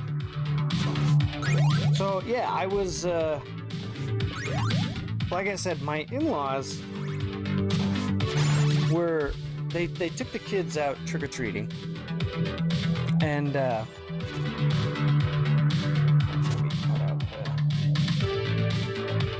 so they took all the kids out trick-or-treating, and I was home giving out candy. And later we went to go visit my mom, who lives around the block, and so we turned off all the lights and we left. But while we were gone, I have one of those camera doorbells, so I got a notification, on my phone saying that someone had rang the doorbell. And so I pulled out my phone and checked the camera, and there were trick-or-treaters there. They were older kids, and it's just so different because when I was a kid, there was no such thing as a camera doorbell, and these kids were very familiar with them, obviously. And so, this guy had like this scary clown mask, and nobody came to the door. And so after they rang it again, I don't know if they just realized that the light was off and no one was coming to the door, but he put his face like this close to the camera, and he's like, trick or treat, and then he leaves. And I was like, oh man, that's different. That's just different. My kids got quite the haul when they came back. I live out in rural Utah, and so my daughters came home with 6 or 7 full-size candy bars, 3 cans of soda pop, and just lots and lots of candy. And then of course you had one person that was giving out pencils, and my daughter was like, oh, yay, a pencil. And I was like, yay, a pencil? That's not what your dad was saying when he would get stuff that wasn't candy. Pencils. Psh. So, Maverick's this nice haul. Oh yeah, it was way good. So then the question becomes, okay, well, my kids have all this candy, and I was like, well, I want some. And so I was going through my daughter's candy, but I was like, I don't want to take one of the full-size candy bars. That seems like mean. But my daughters are pretty good about, I would say, hey, can I have this piece of candy? And they were like, yeah, okay. And so we let the kids kind of snack on their own candy for a day or two, and then we just pool all the candy into one big pile. And whenever it's, oh, okay, you can have a piece of candy, then it's, oh, okay,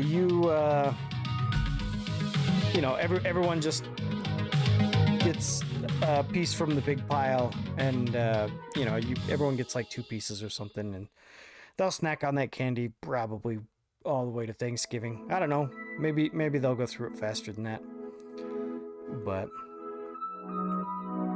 okay. Here's the topic.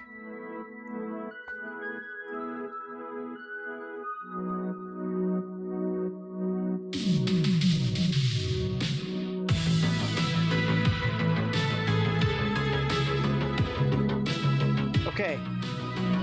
Decorating for Christmas. When do you do it? For me, when it comes to Christmas stuff, I guess I was a Scrooge, because I was like, okay, December 1st. When I was growing up as a family, I think it was the day after Thanksgiving was game for Christmas decorating. But we usually we were usually traveling over the Christmas or over the Thanksgiving weekend, and so it usually wasn't until December that we started putting up Christmas decorations and the tree and everything. And so when I was off on my own in college and stuff, I didn't decorate for Christmas until like December 1st. And but my wife, she is all about the Christmas and everything with that. And so, you know, like the day after Halloween, that's free game for holiday decorations. She doesn't put up a tree, but, you know, all of the red and gold decorations come out, and those go up for Thanksgiving. And then you get the iconic Christmas stuff, and that goes up anytime the day after Thanksgiving. But so I was talking to my wife about it today, and I said, when are you going to start decorating for Christmas? And she goes, I want to wait until it snows. Just when it snows, that's like a cue to my wife to start putting out the holiday decorations. So, because I used to be like, okay, December is when we will put up the tree and stuff. And so, of course, my wife goes and finds a study that says, you know, people are the happiest people are the ones that decorate earlier. The earlier you decorate, the happier you are. And I was like, well, that's all well and good. I will say last year we decorated, I think we did the whole shebang before Thanksgiving. We needed a little bit of cheer the holidays of 2020, and so we got all into it. So I was all for that, and I think that just kind of has come. So now my wife, yep, all we need is another snowfall, and I think we'll have decorations up. So Pix and I says December 1. Yep, that's when I did. The thing for me isn't so much the decorations, it's the Christmas music. And I'm all for Christmas music, but it's the cliche songs that I'm tired of. When I was in middle school, I did band. You know, my friends were in choir. And if you're in those school music groups, you start, your first concert is the Christmas concert, is the holiday concert. You know, you're playing things like Up on the Housetop, you know, and you're playing beginner versions of all of these. And so Christmas music just got way overplayed for me. I do have a Christmas playlist that I like pulling out, but it's usually the more unique songs. I really like the latest song that Katy Perry did. So her Christmas song. And the thing is, I like Frank Sinatra and Dean Martin. I like listening to their stuff, but I'm so tired of their Christmas music because that's like the only thing that like everyone else listens to. So, you know, they'll pull out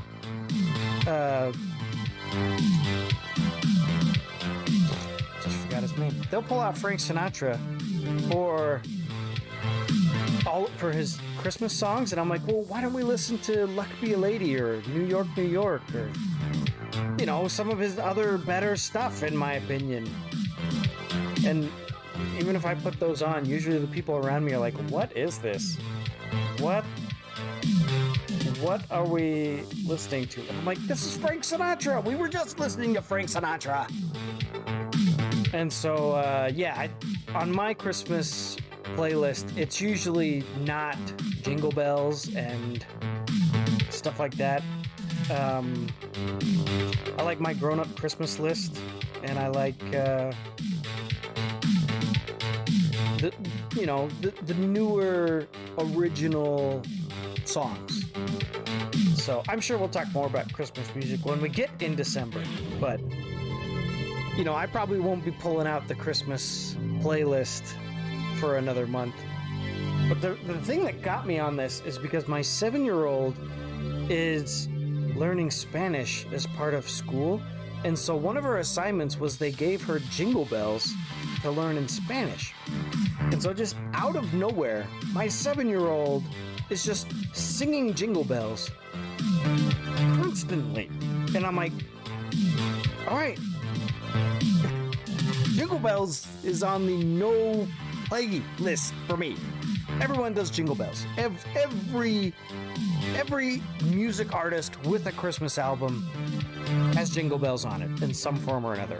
It feels like. I know it's not true, but that's what it feels like. And so I'm like, I've had enough of Jingle Bells. I don't need any more Jingle Bells. And so now I got my daughter singing, and she loves it. You know, she's singing it in Spanish. I guess I should be glad that I don't remember all the Spanish lyrics, but she just sings it, and I'm like, oh, come on. We don't need to be singing it all the time. So now I'm down here. Usually I don't put on my headphones, but when I'm working, I'll be putting on headphones just so that I don't have to listen to my daughter sing Jingle Bells over and over again. So that was the deal.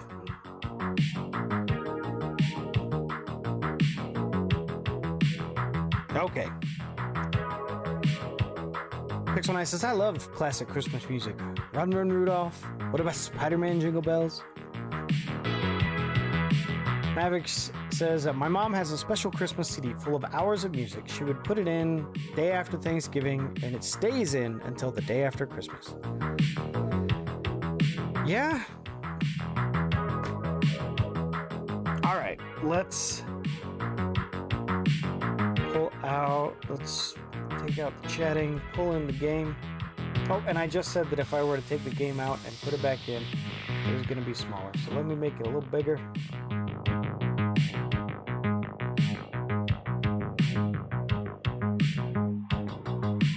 And then I'll try not to swap it out. We'll just... Yeah,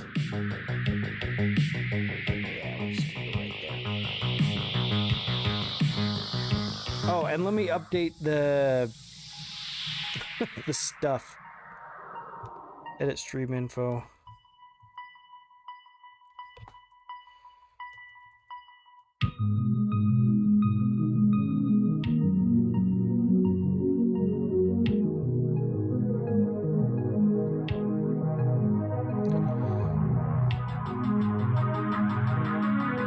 I want to beat Castlevania tonight before we end. I should be able to do it.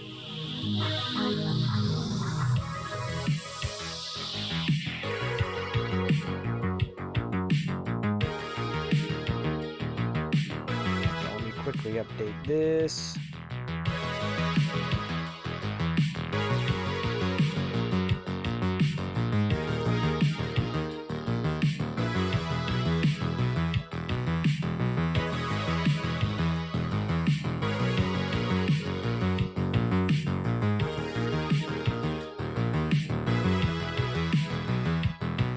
Okay, all right, we've got everything updated. Let's turn off the music, turn on the game.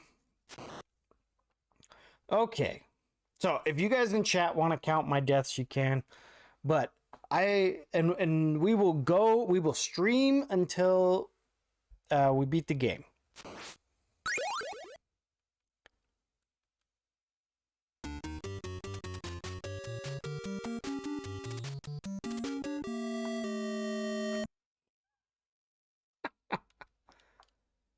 No music again. What the heck?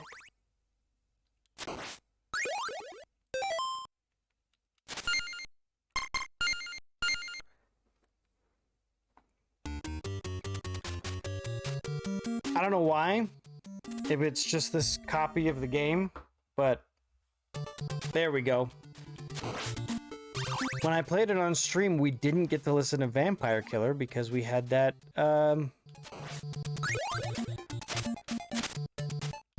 music glitch.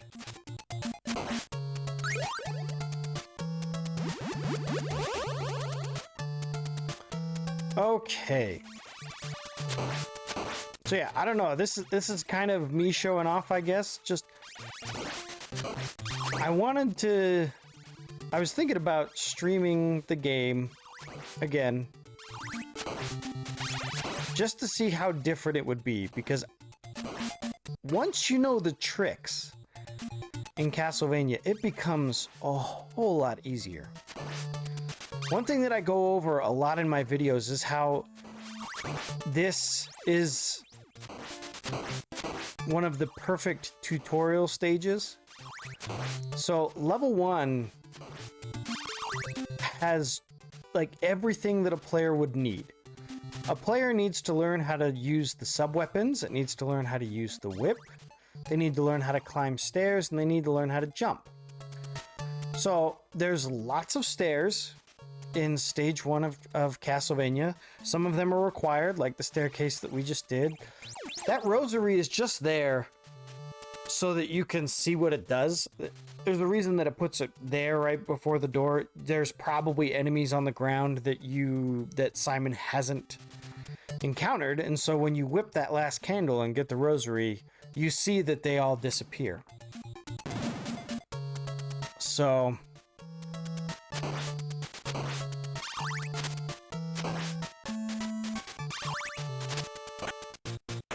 we got our wall chicken here.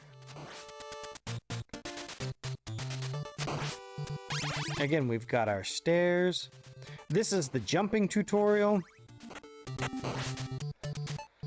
You'll notice that one thing that I said was that in my video was that they put candles up there so that you can practice jumping and whipping. Something I learned after we were done was the existence of all the little extra bonus point treasures. That was cool.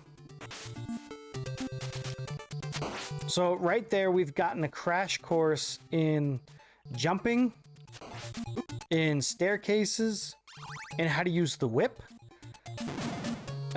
All the enemies come in on a fixed timer, and the zombie enemies, they come in different numbered groups. And so this is to help you figure out how the cadence of the whip strike. So if I've got multiple zombies coming in, then maybe, you know, I should try to take them both out in one whip strike. Whereas if they're further apart or there's just a single one of them, all of those things, the way that the enemies are set up is to get the player used to the cadence of the whip. There's a bit of a delay on it.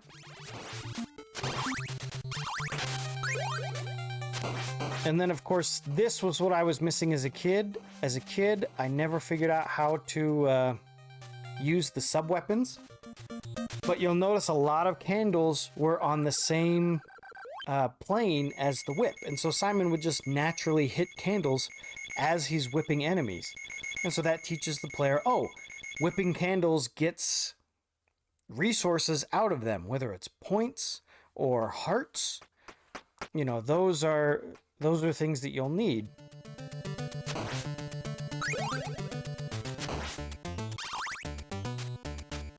And then by the time you're done with level 1, the player has all the skills that they need in order to beat the rest of the game.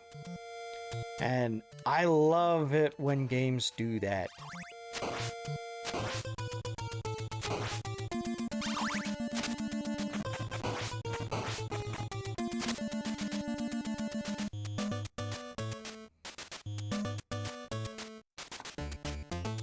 Bum ba bum bum bum ba bum ba bum.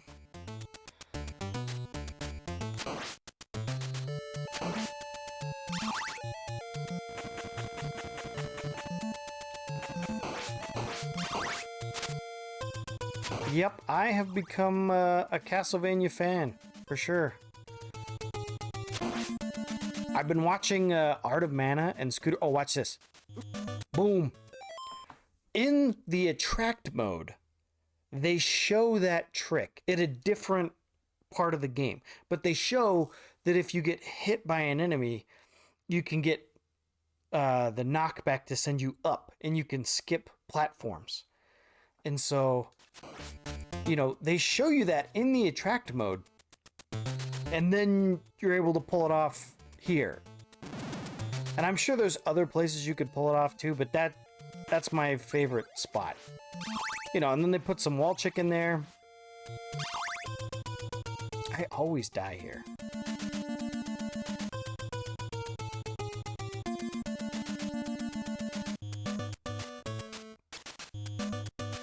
Okay, good, I made it.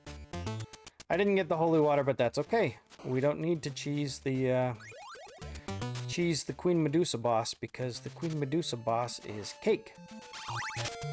One of the things that I said in my review of the game that's on the live channel is that I was pretty unimpressed with the first 3 bosses. All of them are just hit them until they die. There's no skill involved. You just whip them. That's it. I mean, you got to use the axe on the vampire bat, but we'll just keep moving through here, and that will bring us to the Queen Medusa. Turn around and throw.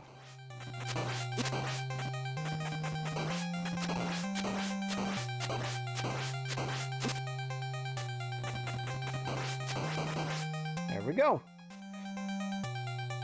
Level 2 down. No deaths yet. Oh, and an extra life. Nice. Nice.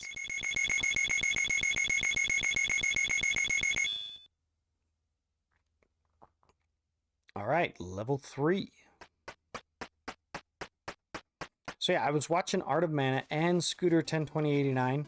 They decided to take my experiment as a challenge and see if they could do it with fewer deaths in their count.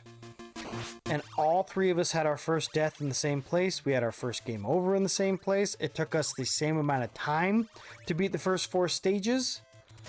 So it was interesting because Art of Mana actually, he had more deaths, but he had less time. He figured out how to beat level 5 way before I did. And he used a different strategy, which I think was pretty genius. So much so that I put it in my video. It's a strategy that I don't even think of anymore, because we don't really use it anymore. He just farmed for ammo.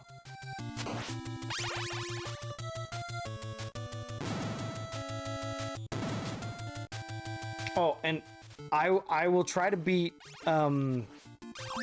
Death. I will try to beat the Grim Reaper with crosses, with the Holy Cross instead of using the Holy Water, because I used the Holy Water last time and I really wanted to beat it with the cross. Oh, dang it.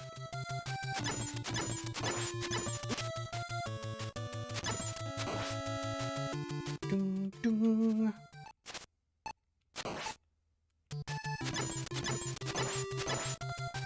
Oh, what? Oh, come on. Get that garbage out of here.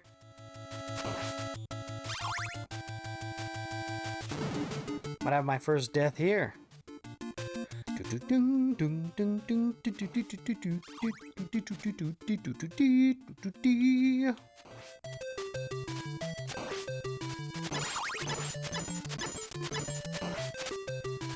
we go.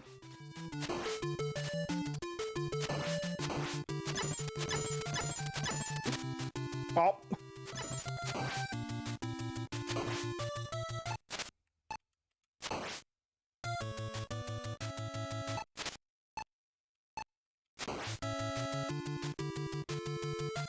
That guy's one of the ambushes that I talk about in my video.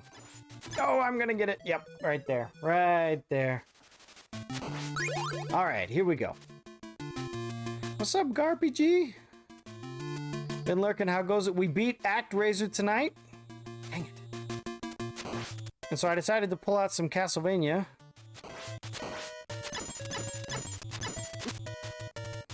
just for fun. Oof. That boss rush is something else. Yeah, it took me a bit to figure out how I wanted to use the magic and everything. But it was good. I liked it. Oh, come on now.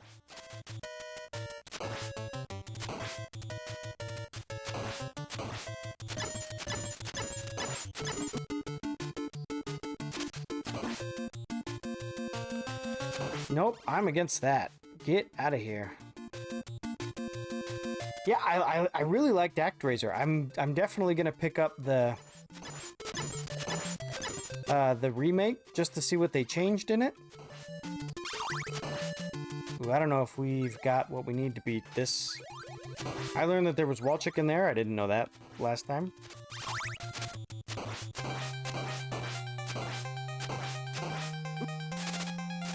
Oh, get out of the way. No. I gotta do better on this section here. Oh, hey, we'll take that. I don't like using the short whip against these bone pillars. We're getting all sorts of rosaries.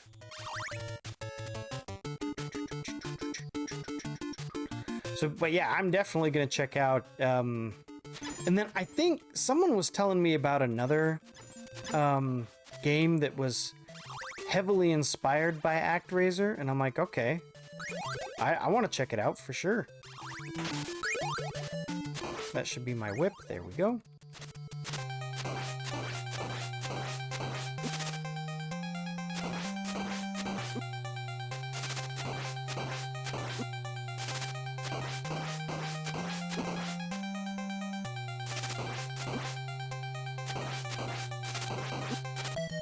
Oh no!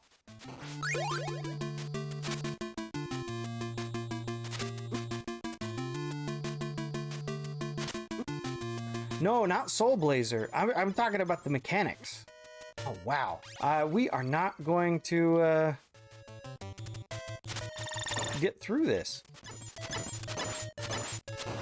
So it's funny, the first time I streamed this, I got through... There's those words. I got through the mummy fight on my first try.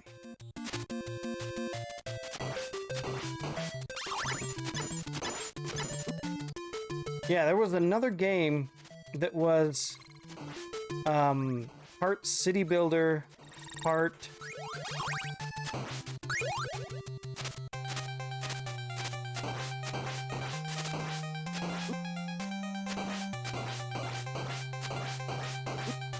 Oh, come on.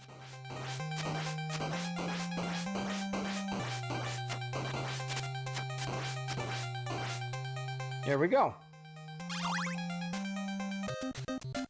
Oh.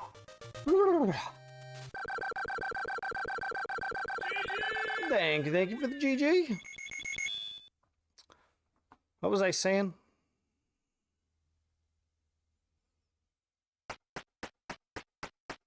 I don't remember. Who's your mummy? Joke. Double KO. Oh yeah, no, not Soul Blazer. It's a more modern game. It's not on the Super Nintendo. I think it's only on Steam. But it's a city builder and action platformer. But I heard it wasn't very good. But I still want to check it out anyway. So we'll see. Soul Seraph. That's what it's called. Soul Seraph is a recentish one that's supposed to be like. So I think I'll check that one out. We'll see if it's good or not. But just that, I'm gonna definitely go back and replay ActRaiser a few more times just to see why that interesting combination of mechanics is so satisfying. Because people haven't replicated that. You have Soul Seraph that is I'm just gonna get a game over here and get some lives. Soul Seraph, which is supposed to be very, very similar. And then you have the remake, and they added stuff to it. And from what I'm understanding from people, they, you know, of course, you're always going to have the retro purist that's going to prefer the retro game. But from what I understand, people are not liking the additions to ActRaiser. So I'm very curious.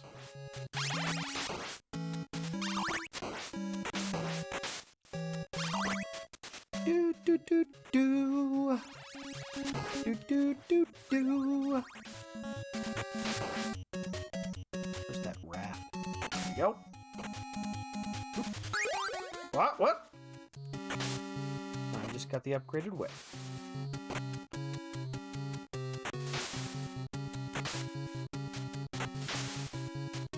All right, nicely. Okay.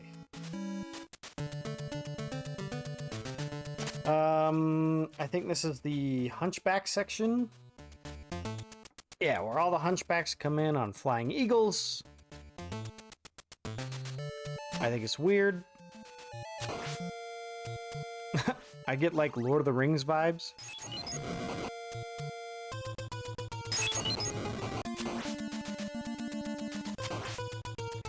And then I'll show you something that I learned from rewatching my playthrough, is that you can just walk under him. I did that a few times. I walked under him once, and then I turned around to go fight him.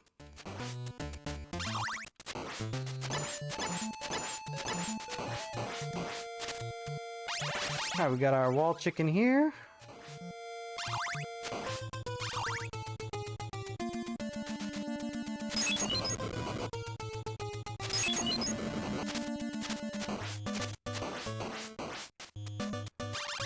All right, we've got our double shot, lots of ammo, so we should be pretty good for the monster and Igor here.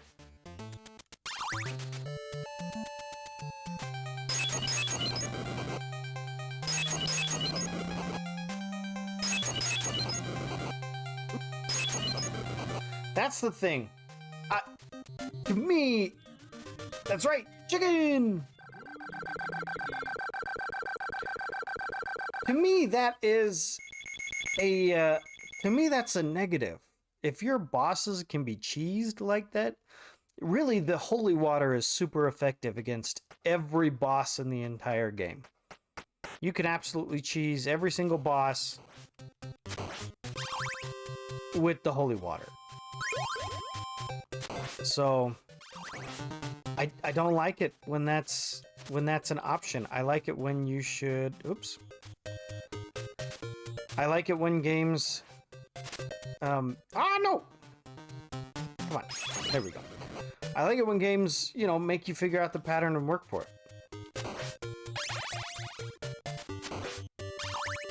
So, but that's just a personal preference.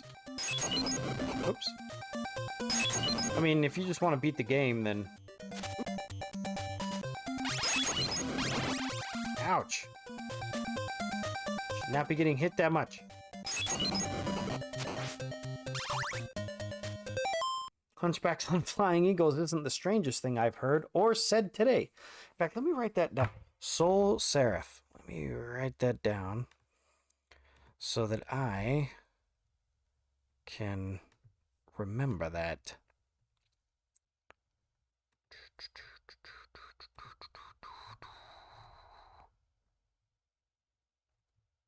So...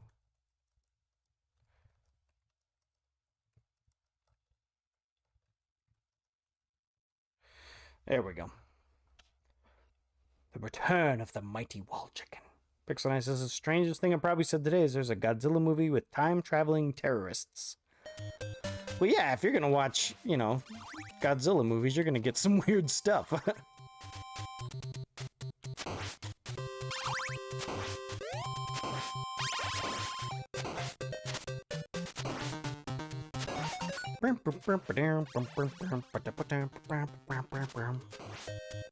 Ball chicken.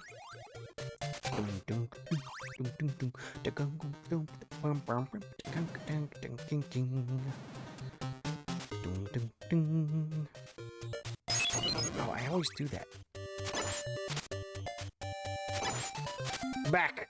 Back! Get back, Sissy Knight! That plot was a weird one even for Godzilla, I'll bet. Yes! What's up, Arctic? No, not speedrunning, but I did want to play it again on stream. Because I went from 12 hours and 50 minutes was my first playthrough. I want to stream it under an hour. Which... I've gotten one game over so far. It's a speed run as soon as you put a timer on. Well, we don't have an official timer on. But I'll tell you, I just released all three of my... I made 3 videos on Castlevania. And, I didn't want to do that, but... In the process of researching those videos, I played through the game, start to finish, I don't know, more than a dozen times. So... Dang it. But I am going to try to beat the Grim Reaper with the cross, since I really wanted to do that.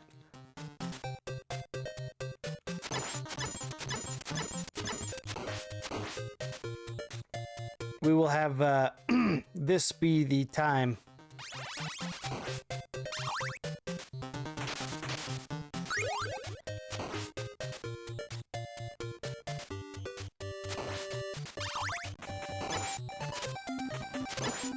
Oh, get away.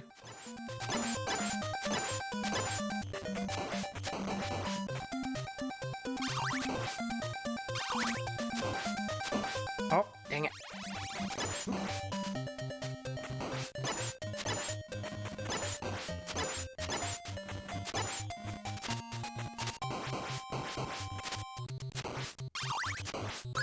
I want that.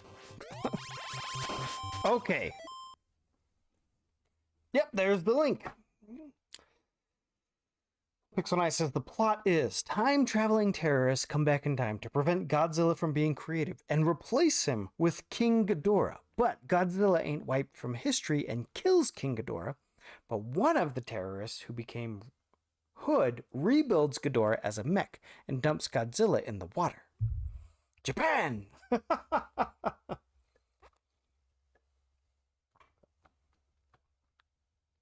All right, let's see what we can do with one hit.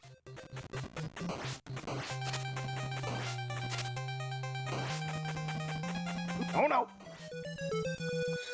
Couldn't do anything about that. Gar says, I love the Godzilla universe. Okay. I meant good, not hood. Oh. One of the terrorists becomes good, rebuilds Ghidorah as a mech, and dumps Godzilla in the water. There we go.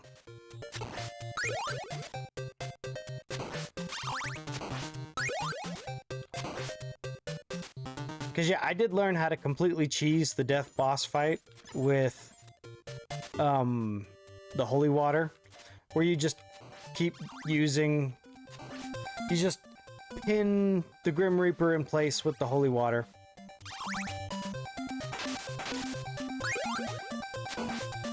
Okay, so this is what I learned from watching Art of Mana play.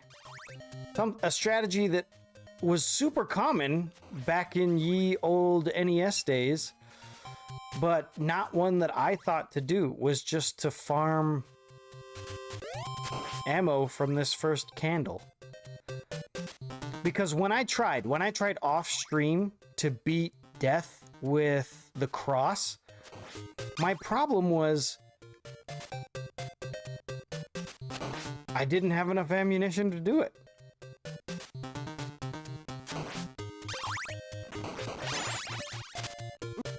Oh, come on.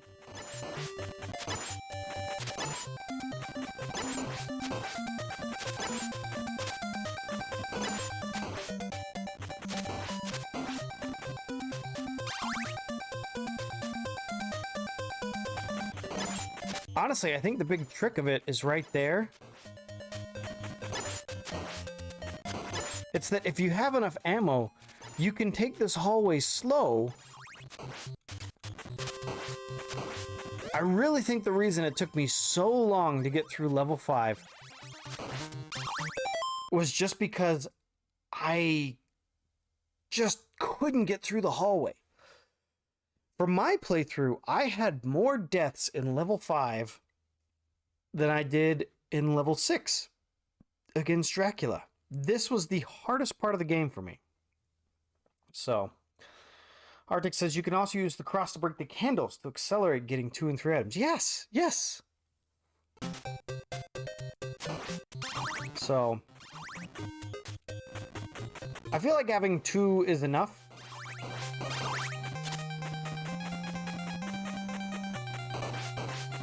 If I can keep on top of it's really sickle management that's the big problem in this boss fight. But to me, managing the sickles is the much more interesting. Oh, dang it.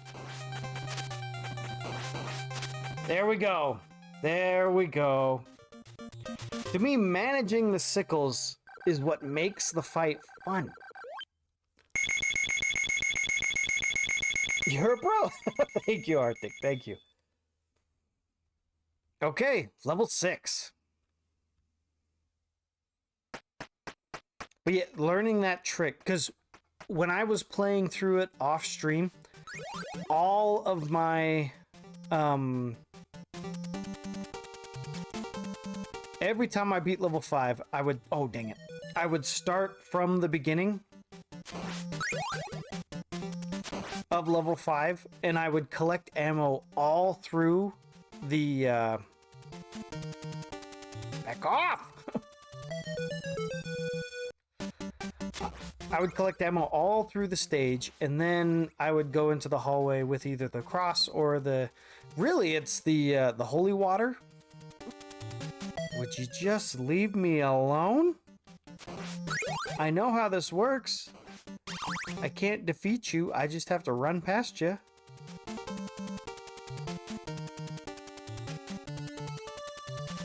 Jump, jump, there we go.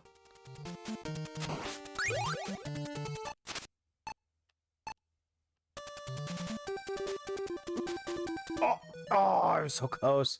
The Baddict is that bad as being a real jerk. Yeah. Pixel Knight goes, it took us 3 streams to get past that guy that time. See, and yeah. So I ended up having 60 attempts against death. But a lot of those attempts, I went in with just 1 hit.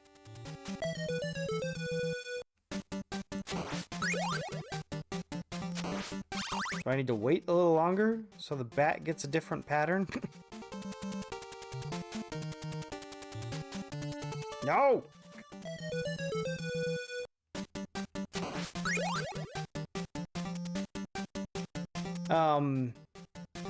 So yeah, those 60 attempts.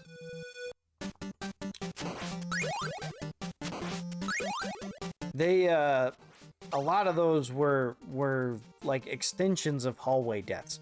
It really was the hallway for me. Once I figured out how to, dang it.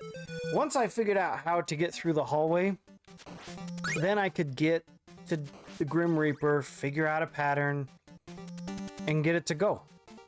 So, there, that's what's supposed to happen with that bat. Oh, that's not what I wanted. Oh, dang it, that's not what I wanted either.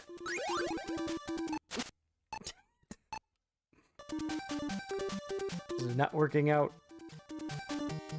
Alright, give me a good pattern on this bat. There we go. Alright, we made it through to the checkpoint. I remember just walking off so many times.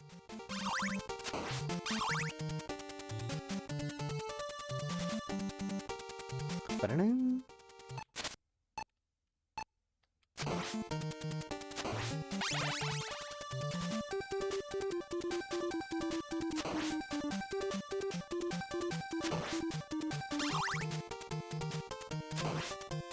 I don't want that.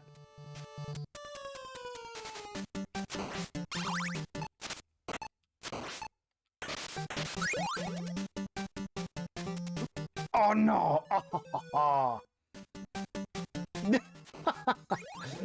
A pro, yeah, because I'm a pro because I didn't get the dagger. I typed that too fast.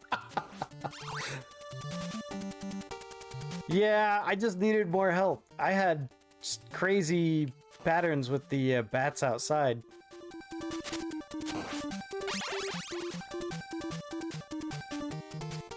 Last time, I think it took me 30-something deaths, and there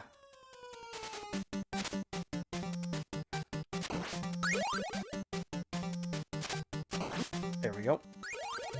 Yeah, it took me 30-something deaths. Oh, come on now. Not worth it. Not worth it!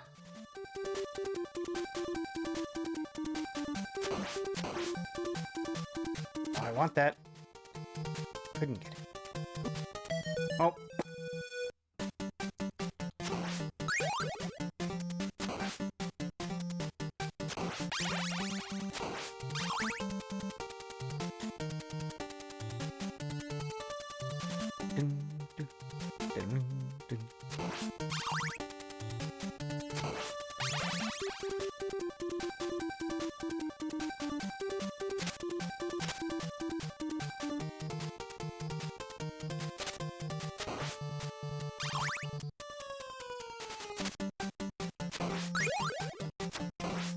There we go.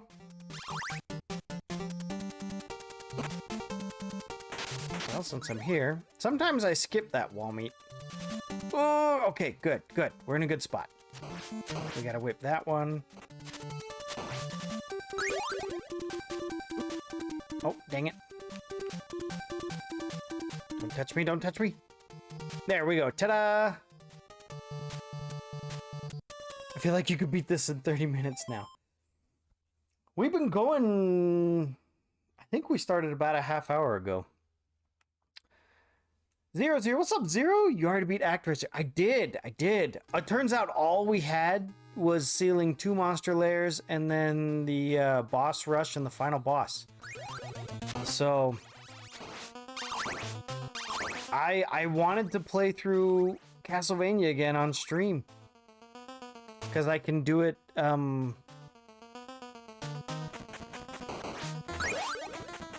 I could do it so much faster now.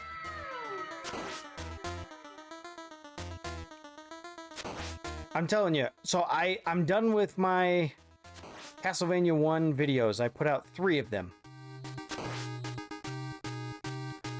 But in the process of researching that video, I played this game so many times. Oh.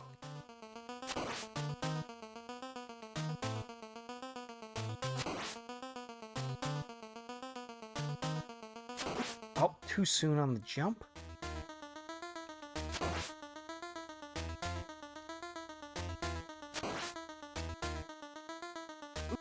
And I mean it. I say in my review of Castlevania, one of the things is the memorable Dracula fight. No matter how many times I beat this, it's still... Oh, crap. I don't have enough... Ah! Ah! There you go. Stop skeletons from fighting. Yeah,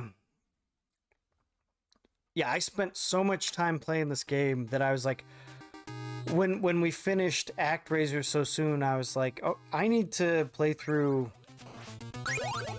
Castlevania again, just to like show progress. So yeah, again, talking about farming resources, if you go back down the stairs,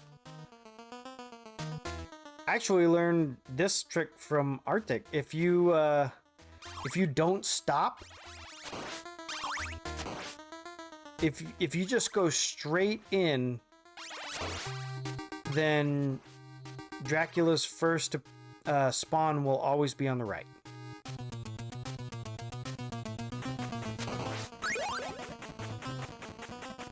Oh, bad spawn.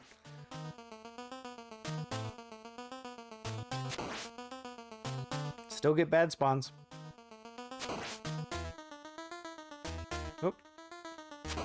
But yes, every time I do the Dracula fight, oh, it takes a lot of focus.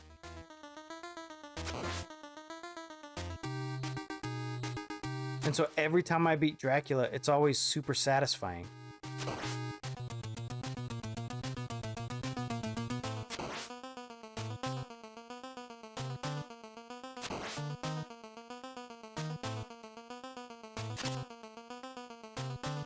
Oh, dang it. I should have kept walking. That one was my fault.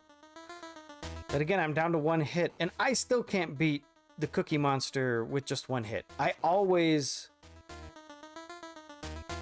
Oh, dang it. I always get hit by the Cookie Monster once. So...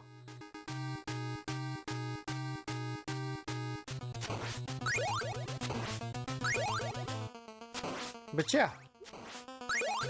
How you doing, Zero? Things are going well? I was talking about taking my kid out, my Halloween experience with my kids. I know, I think you were streaming the night of most of the trick-or-treating. Pixelnice says, I won't stop skeletons from fighting. So, Stop Skeletons from Fighting is actually dang it! Is actually a creator that I enjoy on YouTube. Derek Alexander. I've been watching his stuff since the early days. Oh, come on. Now I'm just playing sloppy. Whoop.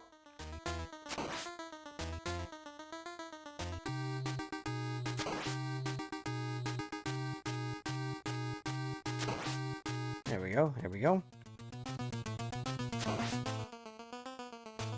Oh.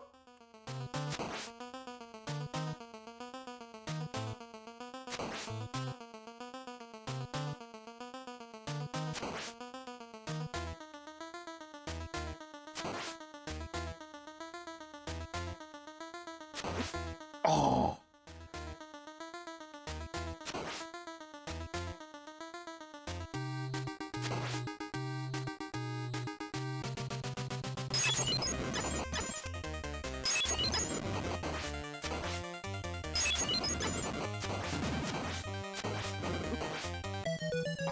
Oh, got me.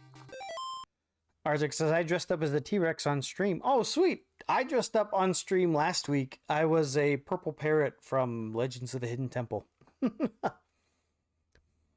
Pixel says, I was a Ghostbuster. Narda goes, are you afraid of no ghosts? Yeah.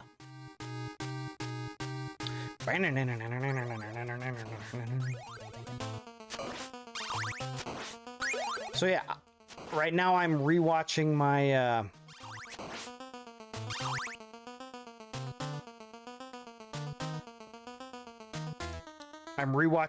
Super Castlevania 4 streams, and I'm getting all the data recorded. And then I'm going to start playing the heck out of that game. See if I can figure out what makes it tick. Oh, dang it.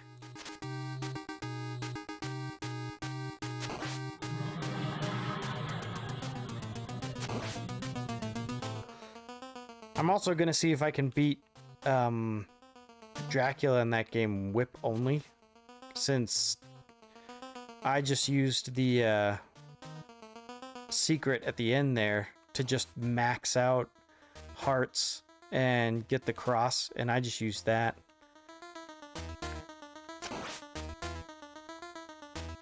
I mean, I don't even know how many attempts it was, but it was only like 20.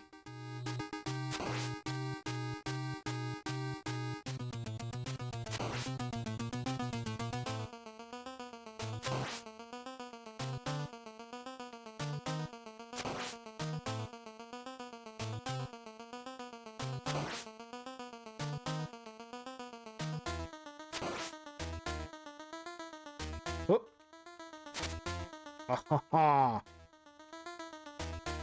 No! Dang it.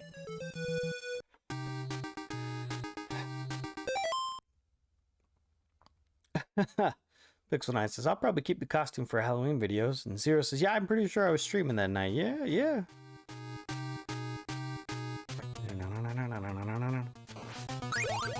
Yep, before, the first time I played it, the hallway was the hardest part.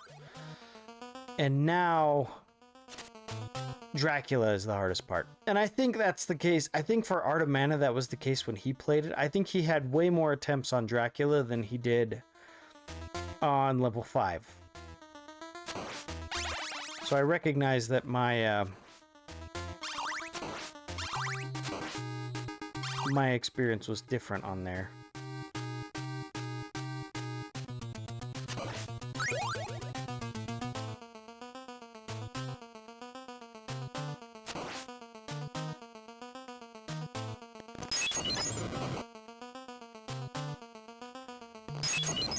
So I figured out this trick from watching a guide.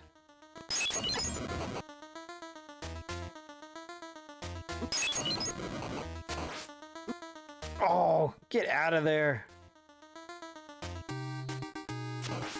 So if you really want the double, you can just hit Dracula a bunch with the holy water. Oh, dang it. And then boom, you got triple. And so that's the way to beat the Cookie Monster without taking a hit, is if you've got a double or a triple shot, you can just stun lock him in place. But since I usually just go through here once, I usually get hit once by the Cookie Monster. So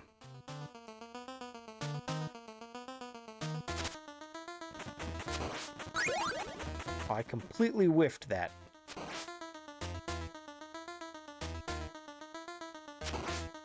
Okay, here we go.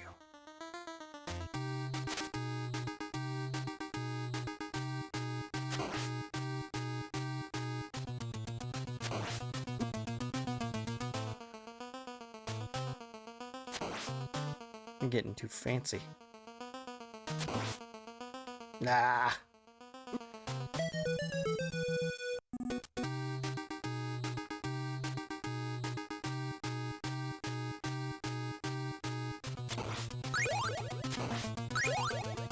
Alright, let's see if we can beat this guy.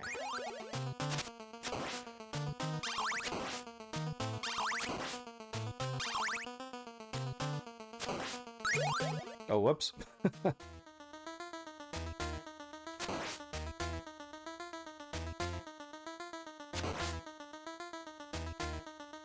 dang it.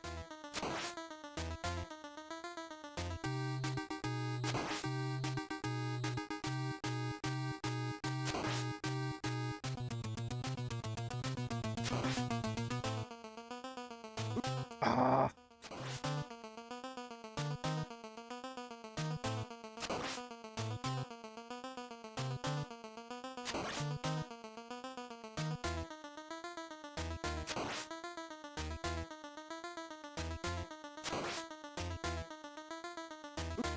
All right, that was just mean.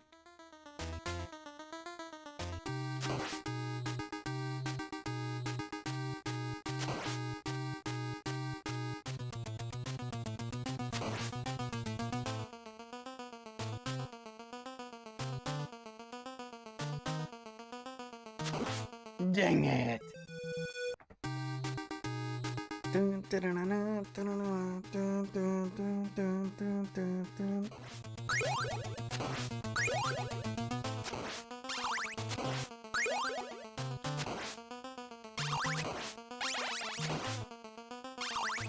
All right, let's try it again.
There we go.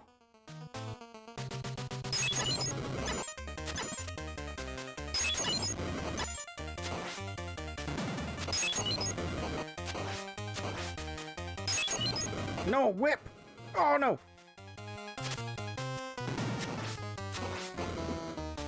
I threw the holy water there. Come on.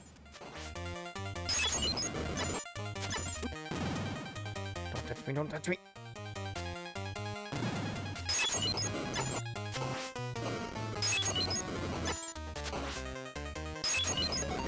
There we go!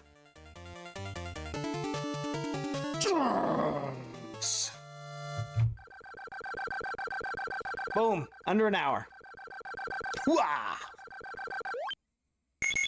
Clutch holy fire while yes, right, that's right. And the castle sinks. Oh. Time to get sub 30. Let's go. I'll probably play through it some more off stream.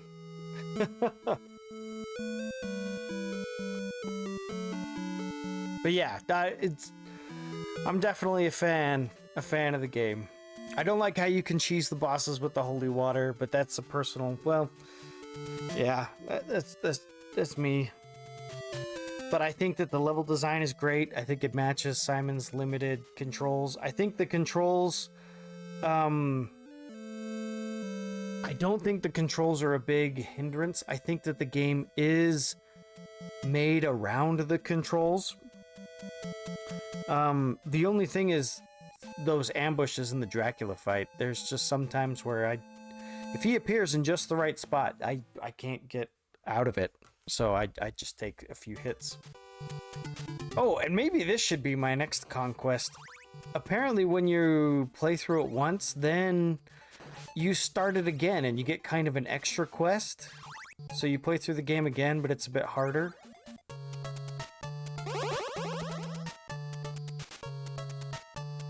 Oh, there's definitely more enemies. So yeah, the next time... Oh, yeah.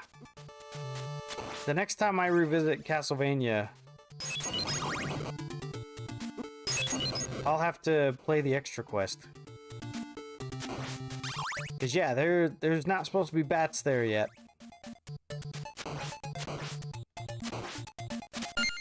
So, let me save. Yeah, so I'll probably start from there. Oh, and you take 4 damage all the way through the game. Some areas have... Ooh, extra Medusas. Ooh. Extra Medusas. Okay, well, I had a lot of fun tonight beating ActRaiser. That's another one I'm going to play off stream. But right now, my focus is the Super Castlevania 4 videos that I want to make. I want to make a review of the game, and I want to make another just breakdown analysis of the difficulty and how it compares to the original. So, let's go and see who is on. It looks like Rainbow Shores is on. Rainbow Shores used to go by Spyro. Good night, Gar. Thanks for hanging out and lurking. So let's go see what they're up to. But yeah, next Thursday will be... Oh, this is what we're doing next Thursday. Next Thursday, we're doing The Lost Vikings. This is a puzzle platformer made by Blizzard before they were called Blizzard, back when they were called Silicon and Synapse. So we'll do one stream of this.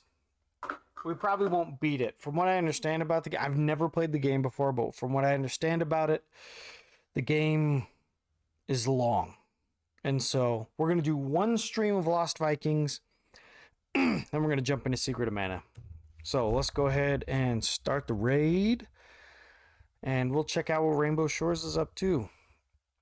But yeah, thank you guys. Like Pixel says, remember to stay pixelated. Check out that video on YouTube, and I will see you guys next week.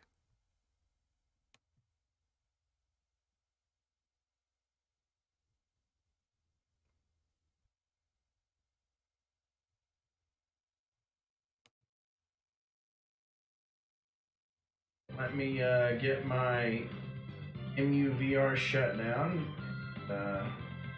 and stuff. Oh, we're playing retro games in VR. Light split back on.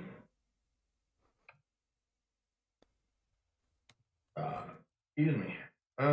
So let me get my MUVR shut down. All right, for those of you watching the VOD, thank you so much. I'll see you guys later. Bye. First.